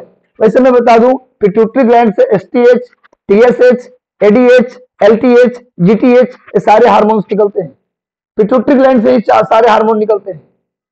पहला हार्मोन एसटीएच। एसटीएच को वृद्धि हार्मोन कहते हैं। यदि ज्यादा निकल गया तो खली पहलवान बन जाएंगे, और कम निकला तो बौने बन जाएंगे आप। एसटीएच हार्मोन का काम है शरीर में वृद्धि कराना। टीएसएच हार्मोन का काम है थायराइड ग्लैंड को, टीएसएच हार्मोन का काम है थायराइड ग्लैंड को क्या करना? थायराइड ग्लैंड से थायरोक्सिन हार्मोन के लिए जिम्मेवार होता है वो। और उसके बाद एडीएच, एडीएच का फुल फॉर्म होता है anti diuretic hormone. Anti diuretic hormone ADH, ये भी पिट्यूटरी ग्लैंड से निकलता है। ये बॉडी में वाटर को मैनेज करता है। एलटीएच ये दूध की मात्रा को मैनेज करता है महिलाओं में। और जीटीएच जो होता है, जीटीएच वो सेक्सुअल हार्मोन इसको माना जाता है। क्लियर है? समझ में आ रहा है आप लोगों को? ये सारे हार्मोन किससे निकलते हैं? ये निकलते हैं कहां से? पिट्यूटरी ग्लैंड को। इसीलिए पिट्यूटरी ग्लैंड को मास्टर ग्लैंड के नाम से भी जानते हैं। क्लियर है? समझ में आ रहा है? एक हार्मोन यहां दिया हुआ है एड्रेनलिन। ये क्या है? एड्रेनलिन क्या है? इसको लड़ो और उड़ो हार्मोन कहा जाता है। लड़ो और उड़ो, फाइट एंड फ्लाइट। इस हार्मोन को फाइट एंड फ्लाइट के नाम से जानते हैं। क्वेश्चन आ जाए, किस हार्मोन को फाइट एंड फ्लाइट के नाम से जानते हैं? एड्रेनलिन। बहुत ज्यादा गुस्सा आ गया, मतलब रैंडम निकलता है, काम करके अपना चला जाता है। थायरोक्सिन कहां से निकलता है? ये कहां से निकलता? थायरोक्सिन हार्मोन थायराइड ग्लैंड जो गले में होता है वहां से निकलता है। प्रोजेस्टेरोन हार्मोन क्या है? ये क्या भैया? तो सेक्स हार्मोन है। और होमोग्लोबिन ये कोई हार्मोन नहीं है, ब्लड में पाया जाने वाला एलिमेंट है। कहते हैं कि जब होमोग्लोबिन की कमी हो जाए, होमोग्लोबिन की कमी कब मिलता है? जब ब्लड में लोहे की कमी हो जाए। होमोग्लोबिन किसमें मिलता है? रेड ब्लड सेल में मिलता है। और इसकी कमी कब होती है? इसकी कमी होती है जब शरीर में आयरन की कमी होती है। इसकी कमी से कौन सा रोग होता है? एनीमिया होता है। क्लियर है? आगे बढ़ते। स्त्रियों में रजोनिवृत्ति यानी मेंस्ट्रुएशन के पश्चात निम्नलिखित में से किस हार्मोन का उत्पादन समाप्त हो जाता है? किस हार्मोन का उत्पादन मेंस्ट्रुएशन पीरियड के बाद क्या हो जाता है? समाप्त हो जाता है। यानी मेंस्ट्रुएशन के दौरान उसकी उत्पत्ति होती है और जैसे मेंस्ट्रुएशन समाप्त हो जाता है उस हार्मोन का निकलना बंद हो जाता है। इसमें से कौन सा हार्मोन है, ये पूछ रहे हैं आपसे, बताइए। इसमें से कोई ऐसा हार्मोन नहीं है जो, ये चारों हार्मोन, ये तीनों जो आंसर दिया है तीनों गलत उत्तर है। इसका सही उत्तर हो जाएगा इनमें से कोई नहीं, इनमें से कोई नहीं। इसका आंसर आप डी भी दे सकते हैं क्योंकि ये भी सेम ही चीज है दोनों। नेक्स्ट आइए, प्रकाश संश्लेषण के लिए निम्नलिखित में से किसकी उपस्थिति आवश्यक है, जल्दी बताओ, इनमें से किसकी जरूरत है फोटोसिंथेसिस के लिए। The presence of which of the following is not necessary for, अच्छा पूछे कौन, किसकी आवश्यकता नहीं है पूछ रहा है। देखिए एग्जाम में मैं बार बार इस चीज को बताता हूं, तो प्रश्न बढ़िया से पढ़ें एग्जाम हॉल में जाकर, जल्दी में उत्तर ना दे दें। किसकी आवश्यकता नहीं होती, ऑप्शन दे रहा है सूर्य का प्रकाश, ऑक्सीजन, जल एंड कार्बन डाइऑक्साइड। किसकी जरूरत नहीं होती, जल्दी बताओ। प्रकाश संश्लेषण में भाई इसकी जरूरत तो बिल्कुल है, इसके अलावा CO2 की भी जरूरत है, इसके अलावा वाटर की भी जरूरत है, किसकी जरूरत नहीं है, ऑक्सीजन की। देखो भाई, पौधे खाना पकाने के लिए किसका प्रयोग करते हैं, कार्बन डाइऑक्साइड का प्रयोग करते हैं, छोड़ते क्या, ऑक्सीजन। इसलिए कहते हैं कि भाई ऑक्सीजन हमें शुद्ध ऑक्सीजन, पेड़ पौधे हमें शुद्ध ऑक्सीजन देते हैं, इसलिए पेड़ पौधे लगाने चाहिए। वो पॉल्यूशन से मुक्ति भी दिलाते हैं और शुद्ध ऑक्सीजन हमें देते हैं। तो ऑक्सीजन इंसान लेता है और CO2 छोड़ता है, और पौधे दिन के समय फोटोसिंथेसिस करते समय क्या लेते हैं, CO2 लेते हैं और O2 छोड़ते हैं। तो प्रकाश संश्लेषण में सनलाइट, वाटर एंड CO2 तीनों की जरूरत होती है, ये तीनों एसेंशियल है। वैसे बता दें, इस प्रकाश संश्लेषण जो प्रक्रिया है वो पौधों में, पत्तों में संपादित होता है, हरे पत्तों में। फोटोसिंथेसिस की जो प्रक्रिया है पौधे में भोजन निर्माण की प्रक्रिया को ही बोलते हैं फोटोसिंथेसिस। ये सूर्य के प्रकाश, जल और कार्बन डाइऑक्साइड की उपस्थिति में होता है। और कहाँ संपन्न होता है, पौधे के पत्तों में। पत्तों में क्या पाया जाता है, क्लोरोप्लास्ट यानी हरित प्लवक। हरित प्लवक में क्या पाया जाता है, क्लोरोफिल। क्लोरोफिल ही रिस्पॉन्सिबल होता है फोटोसिंथेसिस के लिए। अब पूछा जाए क्लोरोफिल कहाँ मिलता है, हरे पत्तों में। और क्लोरोफिल में कौन सा एलिमेंट होता है, कल मैंने बताया था, अगर आपने कल का डिस्कशन देखा हो तो जवाब दो। कल का डिस्कशन अगर देखे हैं तो बताओ, क्लोरोफिल में क्या मिलता है, क्लोरोफिल में कौन सा एलिमेंट मिलता है, जल्दी से उत्तर दो, मैं देख रहा हूं आप लोगों का कमेंट देख रहा हूं, जल्दी से आंसर कीजिए। क्लोरोफिल में क्या मिलता है, कौन सा एलिमेंट पाया जाता है, क्लोरोफिल में कौन सा एलिमेंट पाया जाता है, जल्दी से उत्तर दीजिए। कौन सी एलिमेंट पाया जाता है क्लोरोफिल में, बिल्कुल सही, मैग्नीशियम। मैग्नीशियम, सभी लोग आंसर दिए, मैग्नीशियम बिल्कुल सही, बहुत अच्छे, वेरी गुड, शाबाश। क्या मिलता है भैया क्लोरोफिल में, ये मिलता है मैग्नीशियम। आगे आइए, ऑक्सीजन जो प्रकाश संश्लेषण से उत्पन्न होती है, अभी बताया मैंने कि ऑक्सीजन प्रकाश संश्लेषण में जरूरत नहीं होता, CO2 की जरूरत होती है, कार्बन डाइऑक्साइड की जरूरत होती है, सनलाइट की जरूरत होती है, वाटर की जरूरत होती है, ऑक्सीजन की जरूरत नहीं होती। प्रकाश संश्लेषण में CO2 यूज होता है, क्या निकलता है, ऑक्सीजन। क्या निकलता है, ऑक्सीजन। तो पूछ क्या रहा है, ऑक्सीजन निकलता है किसमें, प्रकाश संश्लेषण में यूज नहीं होता बल्कि उत्पन्न होता है, ध्यान समझिएगा। वो कहां से आता है, वो प्रकाश संश्लेषण से जो निकलता है ऑक्सीजन, वो जल से निकलता है कि CO2 से निकलता है, ये क्लोरोफिल से निकलता है, या फिर फॉस्फोग्लिसरिक एसिड से निकलता है। बताइए, ऑक्सीजन किससे प्राप्त होता है, जो ऑक्सीजन बनता है, जो ऑक्सीजन बनता है वो ऑक्सीजन किससे मिलता है, प्रकाश संश्लेषण में, फोटोसिंथेसिस में जो ऑक्सीजन बनता है ऑक्सीजन कहां से मिलता है, नहीं, इसका सही उत्तर होगा जल से, वाटर से। कहां से, ऑक्सीजन जो, वाटर ही टूटता है ऑक्सीजन में, वाटर ही ब्रेक होकर के ऑक्सीजन में बदल जाता है, इसलिए सही उत्तर होगा जल, ए। वैसे CO2 भी चेंज होता है लेकिन सबसे सिंपली किससे बदलता है ऑक्सीजन, जल से। इसका आंसर हो जाएगा ए। नेक्स्ट आते हैं, पृथ्वी पर अधिकांश ऑक्सीजन उत्पादित होती है। पृथ्वी पर जो अधिकांश ऑक्सीजन है वो कहां से उत्पन्न होती है, जल्दी से उत्तर दो। कहां से उत्पन्न होती है अधिकांश ऑक्सीजन, अधिकांश ऑक्सीजन कहां से उत्पन्न होती है, तो इसका सही उत्तर होगा algae. Most of oxygen on earth is produced by from algae. कहां से उत्पन्न होती है भाई, एल्गी, शैवाल से उत्पन्न होती है। एल्गी और फंगस को मिलकर क्या बनता है, एल्गी और फंगस, शैवाल और कवक के मिलने से क्या बनता है, लाइकेन बनता है। शैवाल और कवक के बीच सहोपकारिता का संबंध है, सहोपकारिता का संबंध है। एल्गी और फंगस के मिलने से क्या बनता है, लाइकेन बनता है, लिकेन बनता है। क्लियर है, क्या बनता है भैया, लाइकेन बनता है एल्गी और फंगस के मिलने से। और लाइकेन क्या होता है, एयर पॉल्यूशन का इंडिकेटर होता है। Lichen is indicator of air pollution. Clear है? आगे आते हैं। बिहार में ठुमरी का मुख्य केंद्र कहाँ है? बिहार में ठुमरी एक नृत्य है भाई, ठुमरी एक नृत्य है, उसका मुख्य केंद्र कहाँ है? गया, जहानाबाद, नालंदा, इनमें से कोई नहीं, इनमें से कोई नहीं या एक से अधिक? बताइए ठुमरी का केंद्र कहाँ है? ठुमरी इनमें से कहा? Where is the main centre of thumri in Bihar? बताइए। गया, जहानाबाद, नालंदा, इनमें से कोई नहीं, इनमें से एक से अधिक? सब लोग जल्दी से उत्तर दीजिए।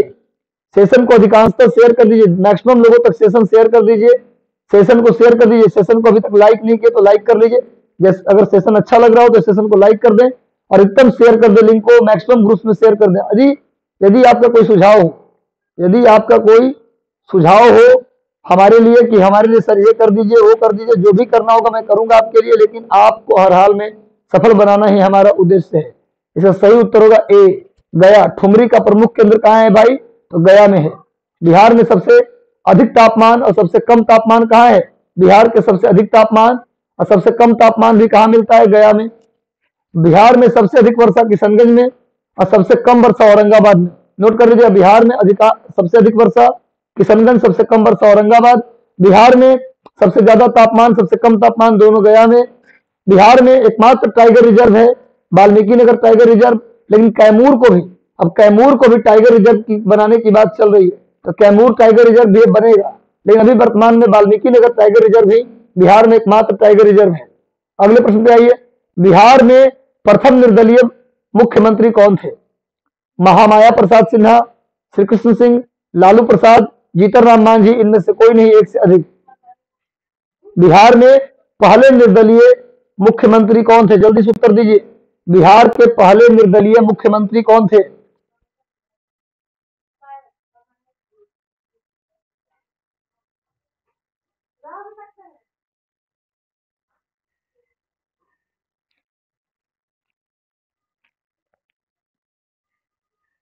बिहार के पहले निर्दलीय मुख्यमंत्री, बहुत दिलचस्प सवाल है, जितने लोग जुड़े हैं सभी लोग उत्तर दे दीजिए। बहुत ही दिलचस्प और अच्छा सवाल है। इसका सही उत्तर क्या होगा? बिहार के निर्दलीय मुख्यमंत्री, देखता हूं कौन सही बताता है। बिहार के पहले निर्दलीय मुख्यमंत्री कौन थे? ए इज द राइट आंसर। बिल्कुल, जिन्होंने ए आंसर दिया है उनका 100% सही उत्तर है। A is the right answer, Mahamaya Prasad Sinha. Mahamaya, वैसे जीतन राम मांझी भी थे, लेकिन पूछ रहा है पहले निर्दलीय मुख्यमंत्री, तो महामाया प्रसाद जो थे वो बिहार के पहले निर्दलीय मुख्यमंत्री थे। जीतन राम मांझी भी निर्दलीय थे, पहले सीएम बने थे तो निर्दलीय थे। जब नीतीश कुमार से बगावत हुआ, निर्दलीय नहीं थे, सॉरी, जीतन राम मांझी निर्दलीय नहीं थे, वो तो पार्टी के ही थे। जब बगावत हुआ तो इन्होंने एक हम यानी हिंदुस्तान अवाम मोर्चा बना लिया। तो इसका आंसर क्या होगा? सभी लोग पार्टी से जुड़े हुए थे, महामाया प्रसाद निर्दलीय मुख्यमंत्री थे। नेक्स्ट आइए। गंगा नदी पर स्थित महात्मा गांधी सेतु की लंबाई कितनी है?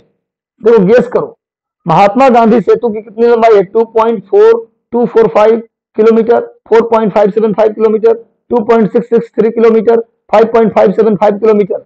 What is the length of Mahatma Gandhi Setu situated on the river Ganga? Patna में गाय घाट को जोड़ता है हाजीपुर से, कितने किलोमीटर की लंबाई है? बचपन में लोग सुनते आ रहे हैं, बचपन से सुनते आ रहे हैं, मेरे दादाजी मेरे पिताजी क्या बोलते थे, इसकी लंबाई 5 किलोमीटर है। 5 किलोमीटर यानी 5 किलोमीटर के आसपास होगा। जाहिर बात है कि 5 किलोमीटर के आसपास होगा। बचपन सुनते कि 5 किलोमीटर लंबा है, तो भैया क्या होगा आंसर? इसमें 5 के आसपास कौन है? ये वाला है। तो इसको कभी कभी ये जरूरी नहीं है, ऐसा कोई जरूरी नहीं है स्टूडेंट कि आपको सारे प्रश्नों का उत्तर पता हो, ऐसा जरूरी नहीं है। लेकिन फिर भी आप चाहें तो 15-20 सवाल का उत्तर सही कर सकते हैं। एग्जाम हॉल के अंदर 15-20 सवालों का उत्तर दे सकते हैं। हमारा जो दिमाग है ना, वो दिमाग में 2 माइंड है, एक कॉन्शियस माइंड, एक सब कॉन्शियस माइंड। कॉन्शियस माइंड क्या कहता है कि हमें सब कुछ याद है, हमें सब कुछ याद है, जो याद है उसको बोलते हैं कॉन्शियस माइंड। लेकिन कुछ ऐसी बातें होती हैं जो कभी हम सुने होते हैं, याद तो नहीं है, लेकिन अगर दिमाग लगाएं तो पता चलता है। तो गांधी सेतु की लंबाई कितनी है भाई? तो बचपन में सुनते हैं कि 5 किलोमीटर, 5 किलोमीटर, 5 किलोमीटर। तो क्या होगा? अगर एग्जाम में हम जाते तो क्या लगाते? इसके आसपास का आंसर लगा देते। तो जरूरी नहीं है स्टूडेंट कि आपको सारे प्रश्नों का उत्तर पता हो। हम धीरे धीरे करके आपको बताते रहेंगे कि कैसे पीटी निकालना है, प्री एग्जाम को कैसे क्रैक कर देना है ये मैं बताता रहूंगा आपको। लगातार कहां कहां आप लोग गलती करते हैं, कौन सी गलती नहीं करनी है, क्या टेक्निक अपनाना है ना। तो लिखिए भाई, दरभंगा आकाशवाणी केंद्र से किस भाषा में प्रसारण होता है। भाई दरभंगा मिथिला क्षेत्र में है, तो बताइए किस भाषा में होता होगा, जल्दी से उत्तर दीजिए। बस सेशन से लगातार जुड़े रहिए, लोगों को सेशन शेयर करते रहिए। मैं गारंटी लेता हूं कि अंत तक जाते जाते इस तरीके से मैं आपको बना दूंगा ठोक पीट करके कि आप एकदम परफेक्ट शेप में बीपीएससी पीटी क्वालिफाई कर जाएंगे। बस लगातार सेशन से जुड़े रहें, सेशन को मैक्सिमम शेयर कर दें, जितने लोगों तक हो सके सेशन को शेयर कीजिए, अपने टेलीग्राम ग्रुप, व्हाट्सएप ग्रुप्स और फेसबुक पर शेयर कर दें। और अगर अभी तक चैनल को सब्सक्राइब नहीं किया, सब्सक्राइब कर लें, बेल आइकन दबा दें ताकि नोटिफिकेशन मिलता रहे आपको। सेशन अच्छा लग रहा हो तो सेशन को लाइक भी कर दें। चलिए भाई, इसका सही उत्तर हो गया मैथिली। मैथिली भाषा में दरभंगा आकाशवाणी का प्रसारण किस भाषा में होता है भैया, मैथिली में। अगला आइए, दशहरा मेला किस जिले में आयोजित किया जाता है। दशहरा नहीं, सॉरी, शहादरा मेला। शहादरा मेला किस जिले में आयोजित किया जाता है, in which district Shahadra mela is organized. Shahadra मेला किस बिहार के किस जिले में आयोजित किया जाता है। शहादरा मेला बिहार के किस जिले में आयोजित किया जाता है। शहादरा मेला कहां लगता है, उत्तर दीजिए सभी लोग। जितने लोग जुड़े हैं सबका आंसर मुझे चाहिए, जितने लोग कंटिन्यू हैं उन सब का उत्तर चाहिए अंत तक जा। देखिए मेरी कोशिश है Bihar special, science, history, geography, polity, इन सब का पेपर में रखना, इन सब का क्वेश्चन का एक मिक्सचर रखना आपके लिए।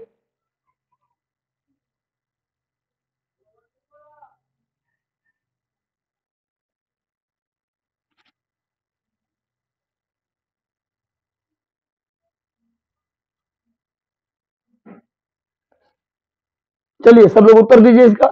इसका सही उत्तर क्या होगा, इसका सही उत्तर होगा B. B is the right answer. पश्चिमी चंपारण। शहादरा मेला वेस्ट चंपारण का मेला है। शहादरा मेला वेस्ट चंपारण में लगता है। आगे आते हैं, बिहार सचिवालय का गठन किस वर्ष किया गया। बिहार सचिवालय का गठन किस वर्ष किया गया, जल्दी से बताइए। In which year Bihar secretariat was formed, 1922, 1929, 1952, 1912। चलिए जल्दी से उत्तर दे दीजिए, इसका क्या उत्तर होगा, इसका सही उत्तर क्या होगा, इसका सही उत्तर क्या होगा, इसका सही उत्तर होगा 1912। 1912 में बिहार सचिवालय का गठन किया गया था। सचिवालय के सामने ही क्या था, शहीद स्मारक है, जहां 1942 में 7 छात्रों को गोली मार दी गई थी। नीति आयोग के आकलन में, अगला प्रश्न देखिए, नीति आयोग के आकलन में सतत विकास लक्ष्यों को प्राप्त करने की दिशा में कौन सा राज्य सबसे पीछे है। सस्टेनेबल डेवलपमेंट गोल के मामले में जो इंडेक्स तैयार किया गया उसमें सबसे ऊपर केरला है। सबसे ऊपर केरल है, लेकिन पूछ रहा है आपसे कि सबसे नीचे कौन है। इसमें सबसे नीचे कौन है बताओ, इसमें सबसे नीचे कौन है, Bihar. Bihar sustainable development goal में बिहार सबसे नीचे है, इसका स्कोर है 52। बिहार का स्कोर 52 है, टोटल 100 स्कोर होता है। सतत विकास लक्ष्य के लिए नीति आयोग कितना देता है नंबर, मैक्सिमम नंबर 100 है, 100 मैक्सिमम है, उसमें से बिहार को मिला 52 मार्क्स। और सबसे ऊपर है केरल, इस सीरीज में सबसे ऊपर है केरल, केरल को मिला है 75 मार्क्स। नोट कर लीजिएगा, केरल को मिला है 75 अंक और बिहार को मिला है 52 अंक। बिहार सबसे पिछड़ा राज्य है, नीति आयोग के सतत विकास में सबसे नीचे बिहार है और सबसे ऊपर केरल है। केरल का मार्क्स है 75 और बिहार का है 52। क्लियर है। इसमें नीति आयोग के द्वारा 4 सेक्शन बनाया गया है, 4 सेक्शन बनाया गया है।